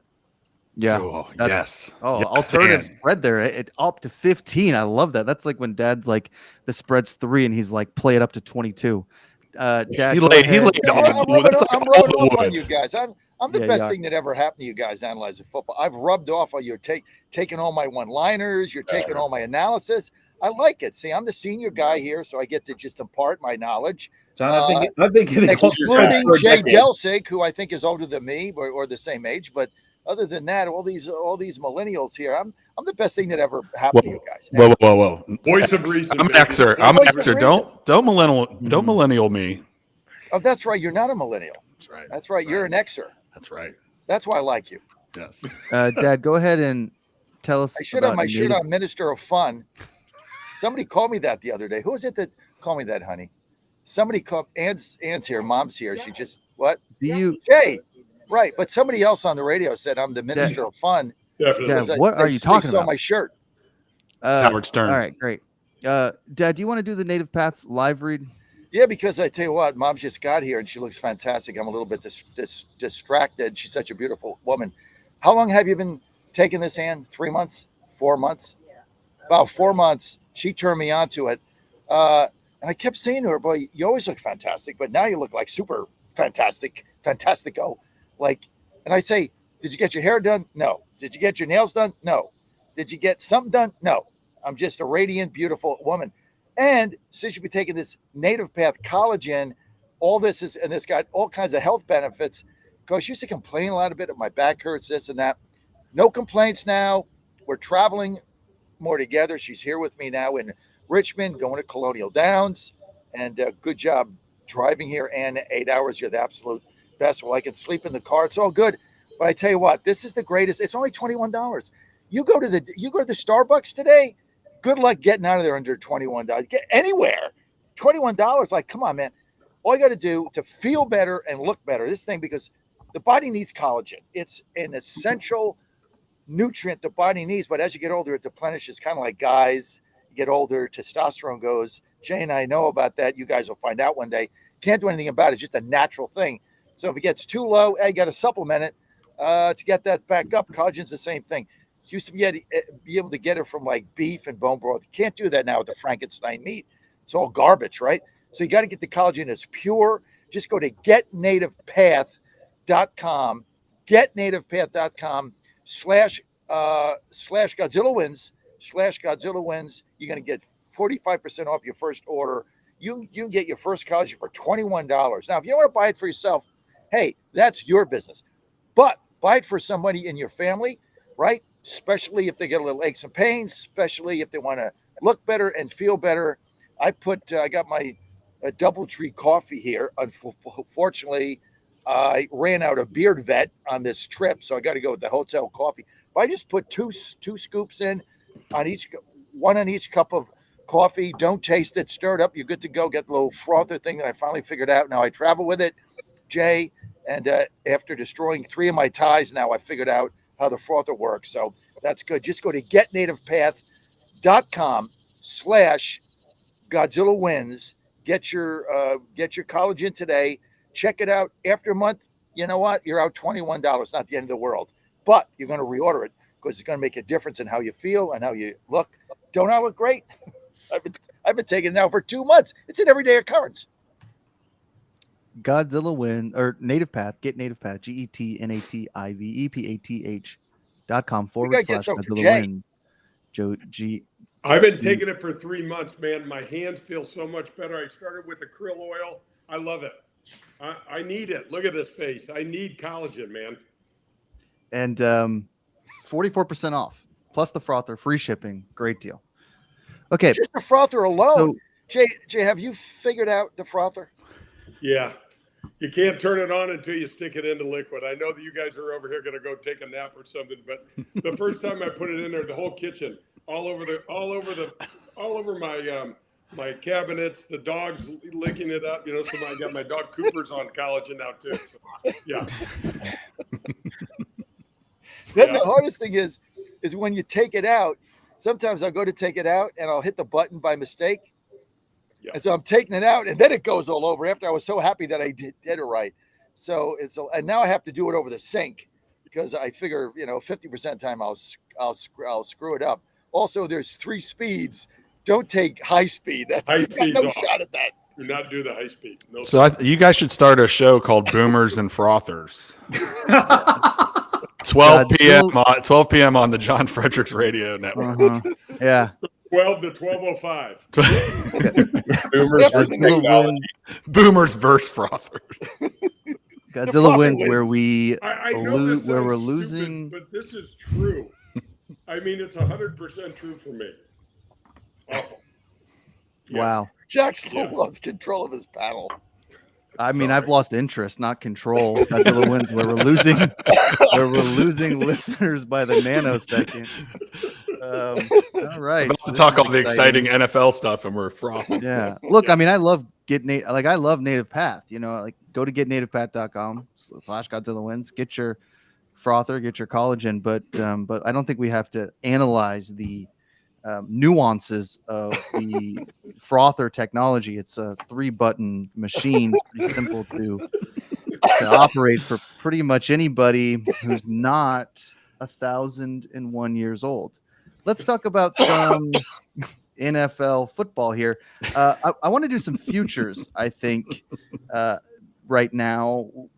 The way I have this on the run sheet is probably the incorrect way to do it. I should have just been like, hey, let's do Super Bowl. Then let's do it's because I split it up by division. So I'm gonna change it, and we'll do futures for about 15 to 20 minutes. But I'm just gonna throw out some categories, and y'all just tell me which teams you like as the futures bets. Now you can go to DraftKings and look at these futures bets, or FanDuel, or whatever.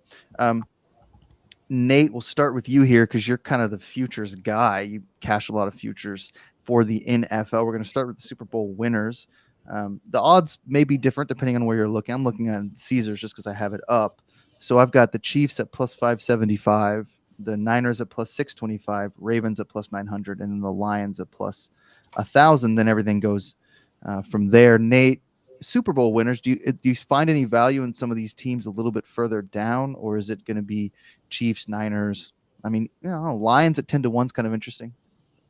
I mean, I like my head says, just like don't overthink this, and like there's no reason to think that the Chiefs will be excellent again, and plus 550 seems fine. I think if you want to go towards the top of the board, I don't think there's anything wrong with just banging on the Chiefs.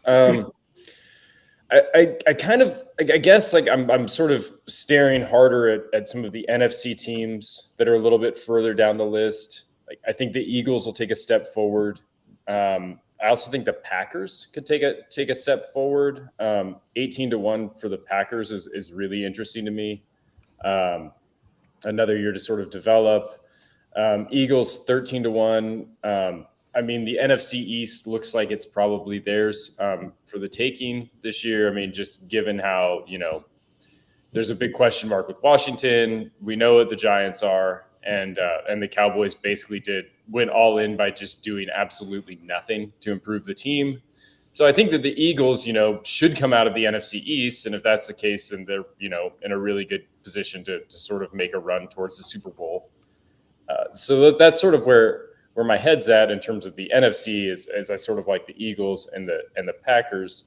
If I'm looking at the AFC, I'm probably going down the list even further, to be honest with you. Aside from just the chalky, Chiefs, Ravens, that's always exciting. The AFC teams that I'm looking at for Super Bowl particularly is the Browns are sort of interesting at 35-1. The Chargers are sort of interesting at 40-1. I mean, all Jim Harbaugh has ever done is win. I mean, we talked about it last week. Will he win, year one? Who knows? Did he make 3 NFC championship games in 4 years as the coach of the 49ers when they had not the greatest roster in the world? Yes. So, I think that it would be foolish to think that the Chargers are just going to, just totally roll over, even though they play in such a tough division. Mitch, Steelers are 45-1. I know. Yeah, I got 5,000 on this DraftKings thing. Yeah, you know what? I like the play going down the NFC because the NFC is wide open, and I know a trendy pick is Detroit Lions, but I like Detroit Lions. I'm looking at them at plus 1,200 here if I had to do that. The Rams are a team that is very intriguing to me. Like if Cooper Kupp comes back and is healthy, then you've got 2 number ones running around there, and Stafford seems to still have enough in the tank to get that done. On the AFC side, one that really, really intrigues me, I guess I'm a year late or a trip to Africa away, or, I didn't take acid today, but I think that Aaron Rodgers and the New York Jets, if Aaron Rodgers is anywhere near where he was 2 years ago or 3 years ago, and if they could somehow get out of that AFC East, which I think is going to be the toughest division or one of the toughest divisions in the NFL, battle tested and proven. And I like the fact that they actually bolstered their roster, so even if they lose them, I like that. It's intriguing at 1,900. So the Jets are someone that I might put just because they have a championship caliber quarterback if he's kind of back to normal. So might throw a little bit of money on them. And then I always throw a little bit of money on the Steelers, but I really don't like that. And the AFC North, though, the Browns, they just have always a way of fumbling it up. So, but I think it's the Bengals that have a little bit of a chance. Might throw a little bit of money on the Bengals as well. Just being healthy at quarterback is going to make that team, insanely better. So, but yeah, Jets are a team that really intrigues me, and there's going to be money going on them today.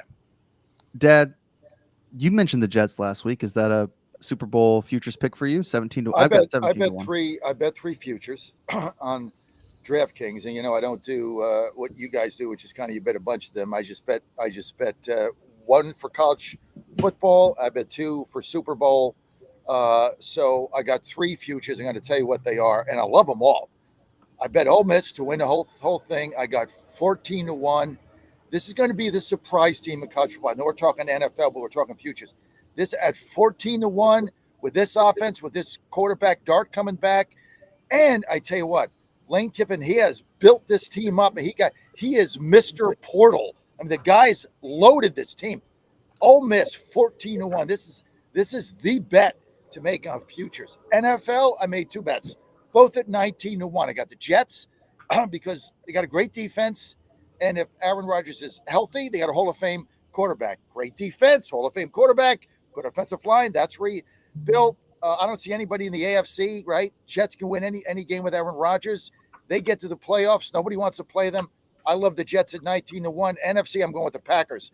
Jordan Love, better than we thought. Remember, this team went into Dallas and threw a 50 spot up on this vaulted Cowboys defense. 50 points. Jerry Jones cried like a baby. Rah! Right? Remember that game? This team is only getting better. I love their head coach. I think the Packers are going to be the shocker team in the NFL. So I like Jets 19-1, Packers 19-1, Ole Miss 14-1. Those are my futures. Interesting. Dad, I'm not used to you giving. And just throw away money on the Titans for a change. I bet $100 on the Titans at 150-1. There we go. There you go. There it is. If they win the Super Bowl, I win $15,000 for $100. Of course, I'm going to bet 100 on them, but I'm not going to pick them because that would be imbecilic. That's never stopped you before. Well, because they had good teams. They had Derrick Henry, and when you get Henry, and you can win a playoff game. I mean, they're in a tough division now. I think they got a shot to make the playoffs. Will Levis, we'll see how he does. I'm bullish on the team, but I can't sit here and say throw your money away on the Titans that are 150-1. But this Packer team, man, they're going to be asleep. This guy Jordan Love. We don't know how good this kid is. He was certainly good at Dallas. Dan, what do you think here? You got some picks. I got one. I'm going to share with you guys at the end here. Yeah. So I'm actually going to go against some of you guys here and take the Jets to miss the playoffs. I believe they're at plus 145. I just don't think Aaron Rodgers comes back at full strength. I mean, he's 40 years old, and we've talked, John, you talk about culture all the time. The Jets don't have it. Culture has been a problem for this organization since Bill Parcells was running the show in New York. And I just think that playing in this tough division, the schedule is not very friendly at the start of the year, and I just don't expect Rodgers to come back as the player he was. So I think that this experiment blows up in the Jets' faces, as things usually do for Gang Green, and Buffalo instead takes the division, and the Jets miss the playoffs. So I think that getting the Jets plus 145 to miss the playoffs holds plenty of value. I would like a little more value on the Texans to win the division. Instead, I like this play of Houston to lose in the divisional round at plus 400 because that gets you the value, and I think Houston can win the South and win a playoff game, but I think that's this team's ceiling again. I think the Texans are still a little too young to compete with the best of the best in the AFC, but I think that holds plenty of value to take them to get there. And then I'm gonna go with the Lions to actually get to the Super Bowl this time. I think Detroit has all the pieces in place. I know that the Lions don't have that history at all, but they got close last year, and I think everything's been moving in the right direction for Detroit. Green Bay is definitely a worry because, as John mentioned, Jordan Love is legit. The Packers definitely have a really good team, but I think Detroit's better, and I think Detroit is the strongest team in the NFC. What about Stafford? That you just said Aaron Rodgers is 40 years old. How the hell old is Stafford? He's got to be 39. Who cares? I didn't mention the Rams. Yeah. That's right. I'm sorry. Yeah, Forget I said that. That was me. Cut that from the tape. Sorry. No, we don't edit anything on here. It just goes up on the thing. Who's the Lions quarter? Who's Jared the Goff. Lions Jared quarterback? Jared Goff. So Goff, right? I kind of like the Texans, Dan, at 13-1 to win the Super Bowl. And the reason I do is Wow. mostly I have a lot of confidence in Stroud. Like I think this year we may see him take like an incredible like sophomore step, I guess.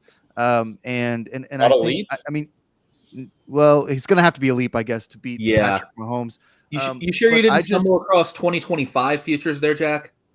No. I mean, I like him at 13-1. I think that they're gonna run through that division. That'll be easy. So I think they're gonna get a home game or two. I don't In know the if it's going to be that playoffs. easy. I mean, Jacksonville's okay, and Indianapolis isn't terrible. We're gonna have I to go don't. through this whole season now with you and Nate telling me how good the freaking Texans are, like week after week. I'm gonna have to endure that again for Yeah, another I mean, season. I hope the Titans win the division and beat the Texans twice. Just to shut the both of you guys up. I'm gonna have to go through this, Jay, with these for 17 weeks. They're gonna be telling me how great the Texans are week after week after week. It's insufferable. Well, sophomore slump at quarterback could be coming. He couldn't even throw the first pitch over at a baseball game. That was Watch out. bad. Watch out. Stroud's going to plummet this year. Yeah, I think I disagree. I mean, I think he was great next year. I don't think he's Patrick Mahomes, but I do think that he's going to take a huge step forward this year. I know they have a young team, but I really like what I see from them, and I wouldn't be shocked if. I mean, they were really good last year, and we were all surprised. And all they've done is get a little bit better. Stephon Diggs, I don't know. Maybe he's going to be a problem. Maybe he won't. We'll see. But I have a lot of confidence in the Texans, and but otherwise, like I think plus 525, plus 500 on the Chiefs is like, I mean, might as well. I know it's chalk, but that's all they do is win Super Bowls. Like why talk about any other team? Just keep doing it until they start losing. But we will see. Dad, one way to get in on all the action, if you're in Virginia, is go to Rosie's Gaming Emporium, Gaming Casino. Dad, tell us a little bit about how people in Virginia can take advantage Well, of I'm right Rosie's, here. and That's also where I am. That's Ann and Mom are here this weekend. you're at the track right now. Oh huh? yeah, God. Oh God, yes, man. The Colonial Towers are going to be here again next week in the suite, Thursday, Friday, Saturday. So we're fired up. Did my show. I did my show there yesterday, and I did it outside, so you can see the backdrop of the track and the horses warming up. That was a great strategy from 6 a.m. to 8 a.m.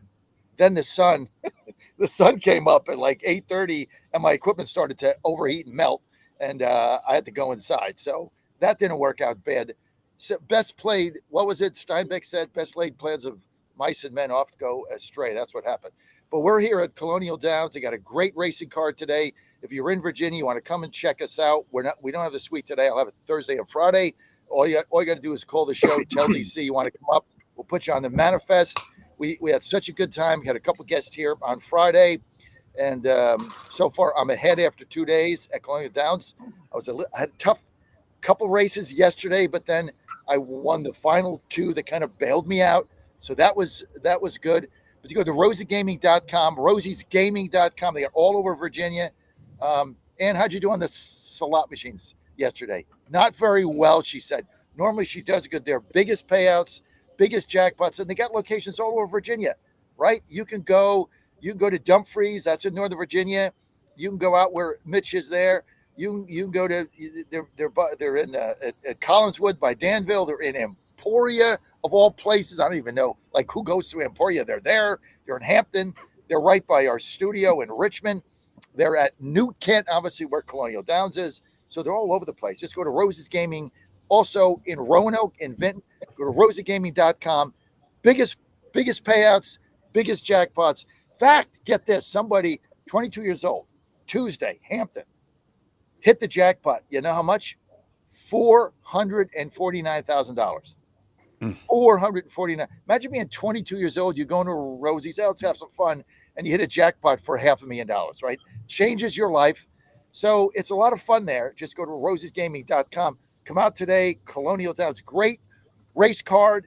And we're going to have a lot of fun there. Rosesgaming.com. You could lay it all on the Falcons plus 3,000 to win the Super Bowl. That's right. You never know with the Falcons.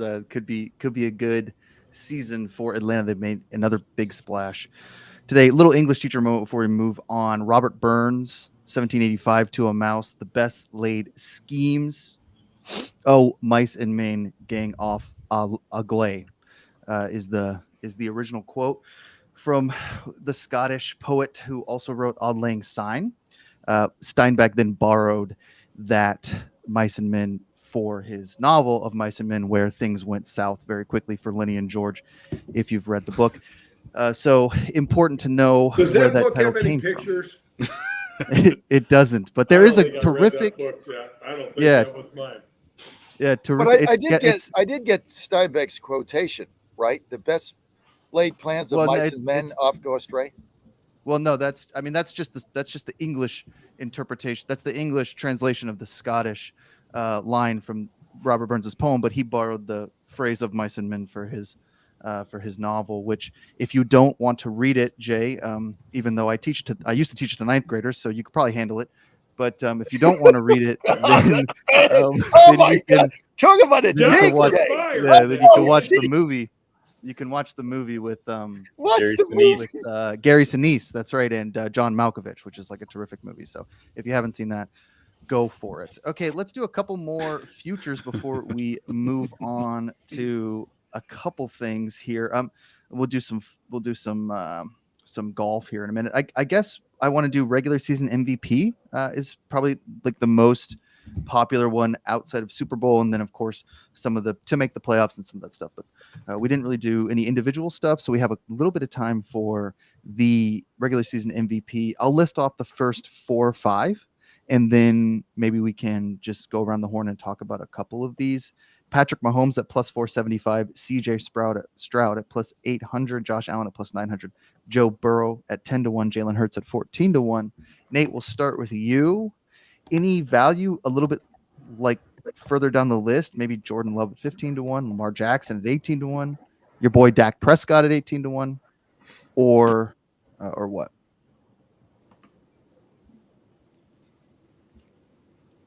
I'm not getting your sound, Nate. Not sure if you accidentally muted your microphone or not. I muted myself there. All right, go ahead. So it's basically a quarterback award, right? Like if you're optimistic about a team going pretty far, the NFL MVP is basically like a quarterback award. So if you love the Chiefs to have another great season, you obviously probably love Patrick Mahomes at plus 450, 500 to win the MVP. My eyes kind of drift down a little bit. I'm really interested in Jordan Love at plus 1400, so 14-1. I find that sort of to be intriguing.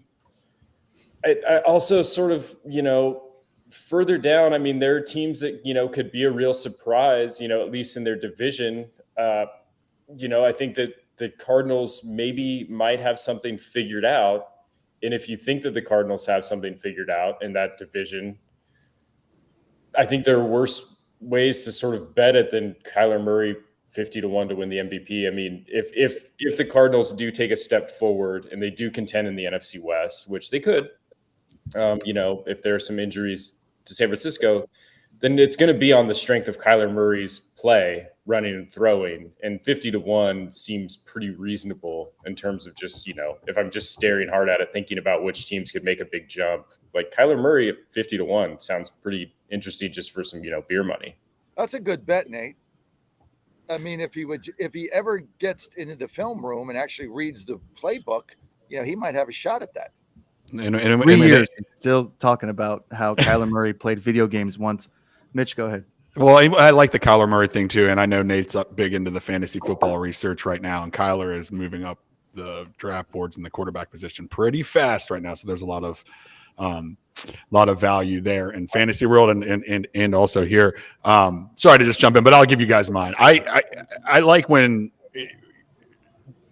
media darlings, right? So obviously this to be voted by the media and journalists, and there's Jared Goff's story is so good, and if he has a good season and Detroit does what many are expecting them to do, I see a lot of value in Jared Goff at plus 2,500.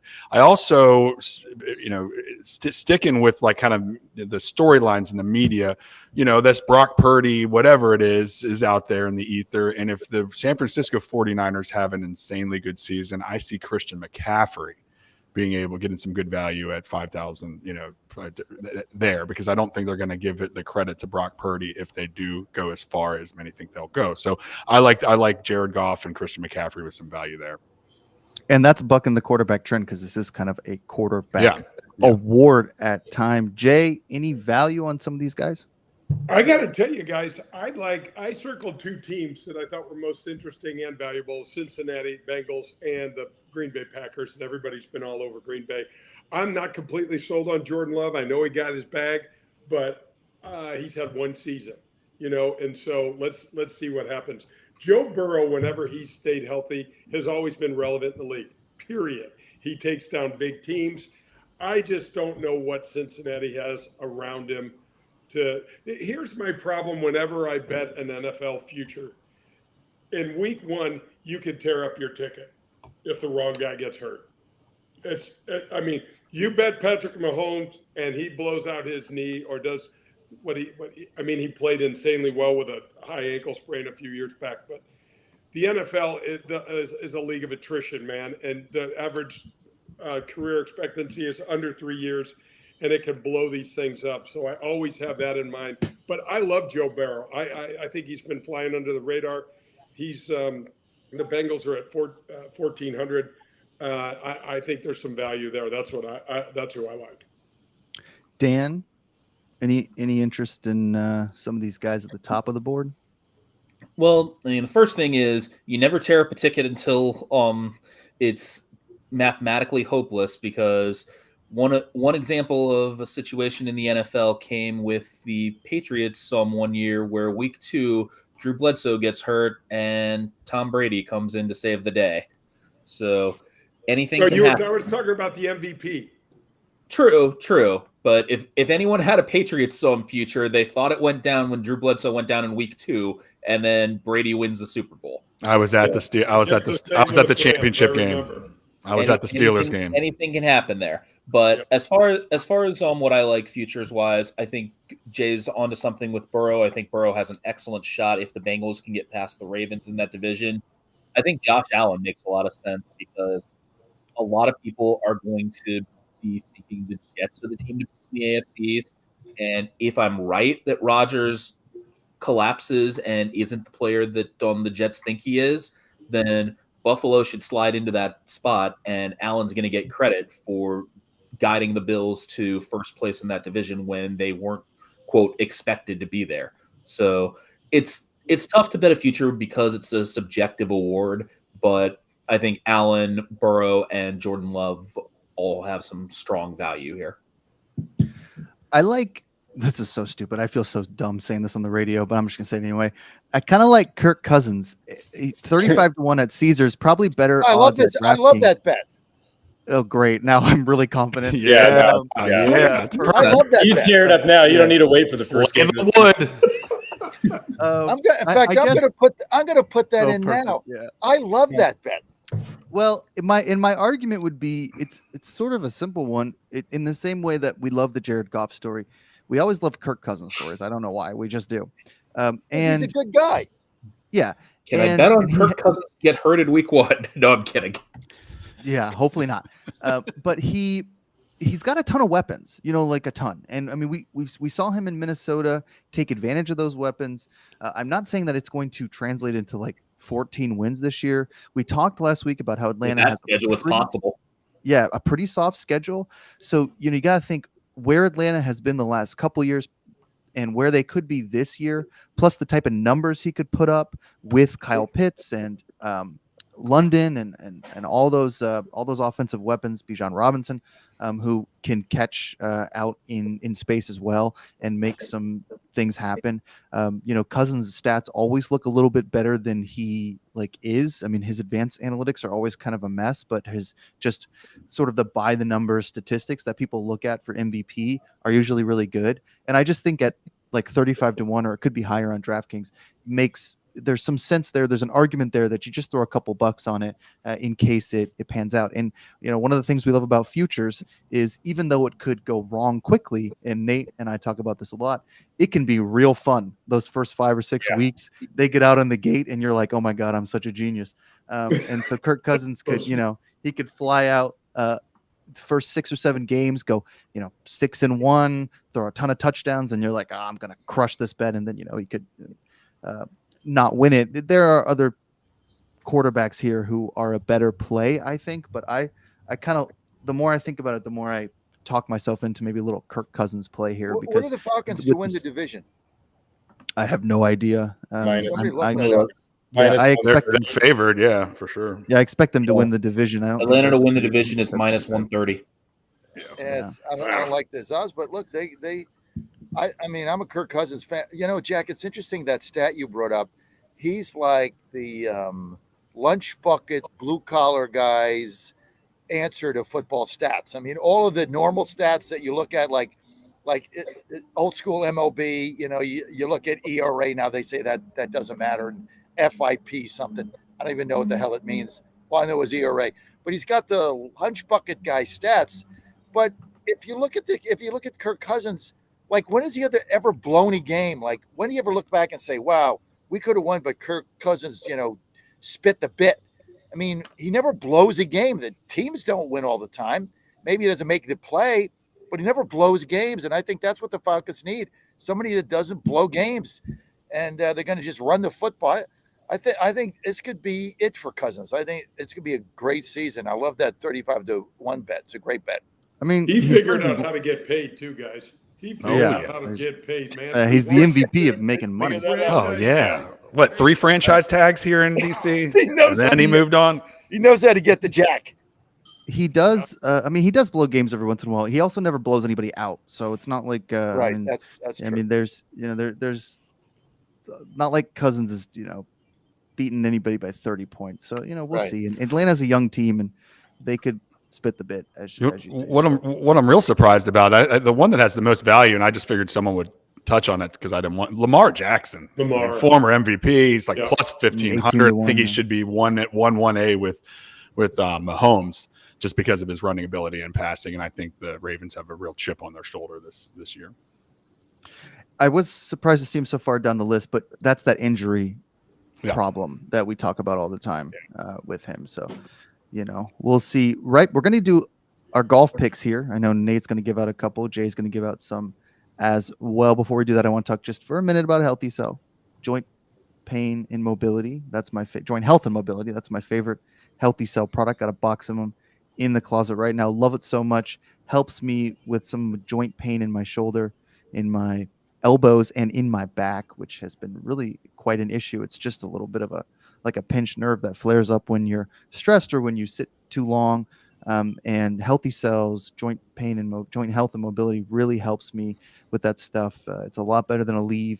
I mean, sometimes Aleve or ibuprofen is necessary when you just need the inflammation to go down. But if you're looking for a more long-term solution, then what I suggest is Healthy Cells, joint health and mobility. So you go to Healthy Cell, you'll be able to find the product really quickly, and you get 20% off if you put in the promo code Godzilla, which is a terrific promo code. And I thought it was kind of a short-term promo code, Dad. I thought it was going to be 20% for a month and then it go down to 10%. But we've been at 20% now. You've been at 20% for 3, 4, 5 months, something like that. So it's been a really great promo code that you can take advantage of, and you'll continue to buy this product. Like if you try it even once, you're going to re-up on it, because the joint pain and mobility one is really, really my favorite. I mean, I take it all the time in order to just get some relief, some long-term relief from that joint pain. So go to healthycell.com, promo code Godzilla, joint health and mobility. All right, golf time. Yeah, let's get to golf. Hurry up. Here. BMW Championship. Wait a Jay, minute. I got to get up. I got to get DraftKings up and ready to go. Yeah. Wait a second. Okay. You guys are like Hold my on. golden goose. Jay, I'm gonna start with you because you've been banging the drum Oh, boy. for Adam Scott here at times. He's up 3 strokes, but he's had trouble closing. Keegan Bradley, we know, is a closer. I mean, he's and then A-Bear right there. A couple guys down the list. Sung JM, Wyndham Clark. Wyndham Clark's probably a little too far back, but got some guys who can win this tournament up at the top of the board. Who do you like going into the weekend? So I bet I bet 2 at the start of the week. I bet Matsuyama, which was unfortunate to have him withdraw with a back injury, and I bet Adam Scott. I also bet Adam Scott last week to finish in the top 20, and I cashed that ticket. But Adam Scott is the only guy in the field, you guys, that's played that golf course, Castle Pines, in a PGA Tour tournament before. He's also one of the oldest guys in the field. you're not going to get any value on Adam Scott at this point now. But there's two guys that I think are interesting. I don't know if I want to go throwing any money at somebody to win, but look at Akshay Bhatia and Will Zalatoris to finish in the top 10, where you could double your money. Both of them on DraftKings are at plus 210. They're sitting in 10th place right now. The golf course is weird, you guys. It's built on a mountain. It's 1,000 feet higher than Denver. The ball goes crazy, crazy distances. But you're talking about two really, really solid ball hitters in Zalatoris and Bhatia. So I don't know what to do about the win chance now. Three strokes on the PGA Tour is awfully large, but Adam Scott is also the oldest guy in the field. So it's far from, Adam Scott's plus 160. I don't see a lot of value in there. Aubert is a phenomenal driver of the ball, and this is a Jack Nicklaus golf course that'll really pay off. I had who else did I have? I had Sanjay M circled this week because the guy is a birdie machine. I don't know where he is in the 2,500 to win, and I know he's lurking around 8th or 7th or something like that. But I don't know what Matsuyama won last week in Memphis after getting robbed in the London airport. His caddy and his swing coach had to fly back to Japan because they had their passports stolen. He goes to Memphis, puts a new putter in the bag, and absolutely smokes the field. He bobbled a little bit coming down, but birdies the last 2 holes to win. And I loved him at Jack's course because he's a ball hitting machine. If he putts, he's like Scheffler. If Matsuyama putts, he wins. Yeah, I've been banging the drum for Matsuyama for a while now. I knew he was going to get a win. He's been playing so well. Nate, any value? There's maybe some value in Keegan Bradley at plus 550, but not a ton. I don't know if we're going to get someone storming back from 6 or 7 back, but maybe. Yeah, I think that this isn't my favorite tournament to bet on, just the way that the leaderboard sort of has sort of stacked up. I think that if I just had to pick something, I guess probably I don't hate Aubert as the second sort of betting choice at plus 350. He seems like he's kind of due to just pop one of these big wins. All right, I'll go with that. And this feels like probably his best opportunity lately to do that. If I was going down the board at all to try and just find a little bit of a bigger winner, this is Wyndham Clark's home game. The tour basically never plays in Colorado. Wyndham Clark is from Colorado. He's played this course a zillion times. If there was anyone that was going to go out and shoot 63, and there are 63s out there, Wyndham Clark is probably the guy to find it at some point in the next couple of days, now that he's sort of got the jitters out from that first round. But I just don't. There are low scores out there, but this isn't like a total just soft golf course, tie for 10th. The top guys, 10 the is scores at the top have also spread themselves out.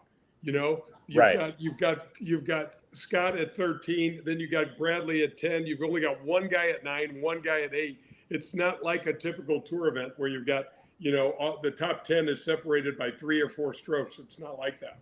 Right. Yeah. So you really have to just sort of try and find who's gonna emerge with a really hot round, and I don't see it very clearly, just because there's only been a couple really good rounds, and a lot of guys have not played well here.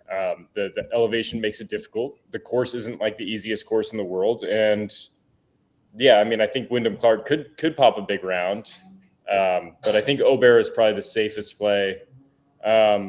The only one that looks sort of badly mispriced to me in the top 10 is Siwoo Kim, is -5 right now. He's 80 to 1, which doesn't make any sense to me. The guy can win a tournament. He's won tournaments. Yeah. And sandwiched around him is Sungjae Im at 25 to 1 and Cantlay at 20 to 1.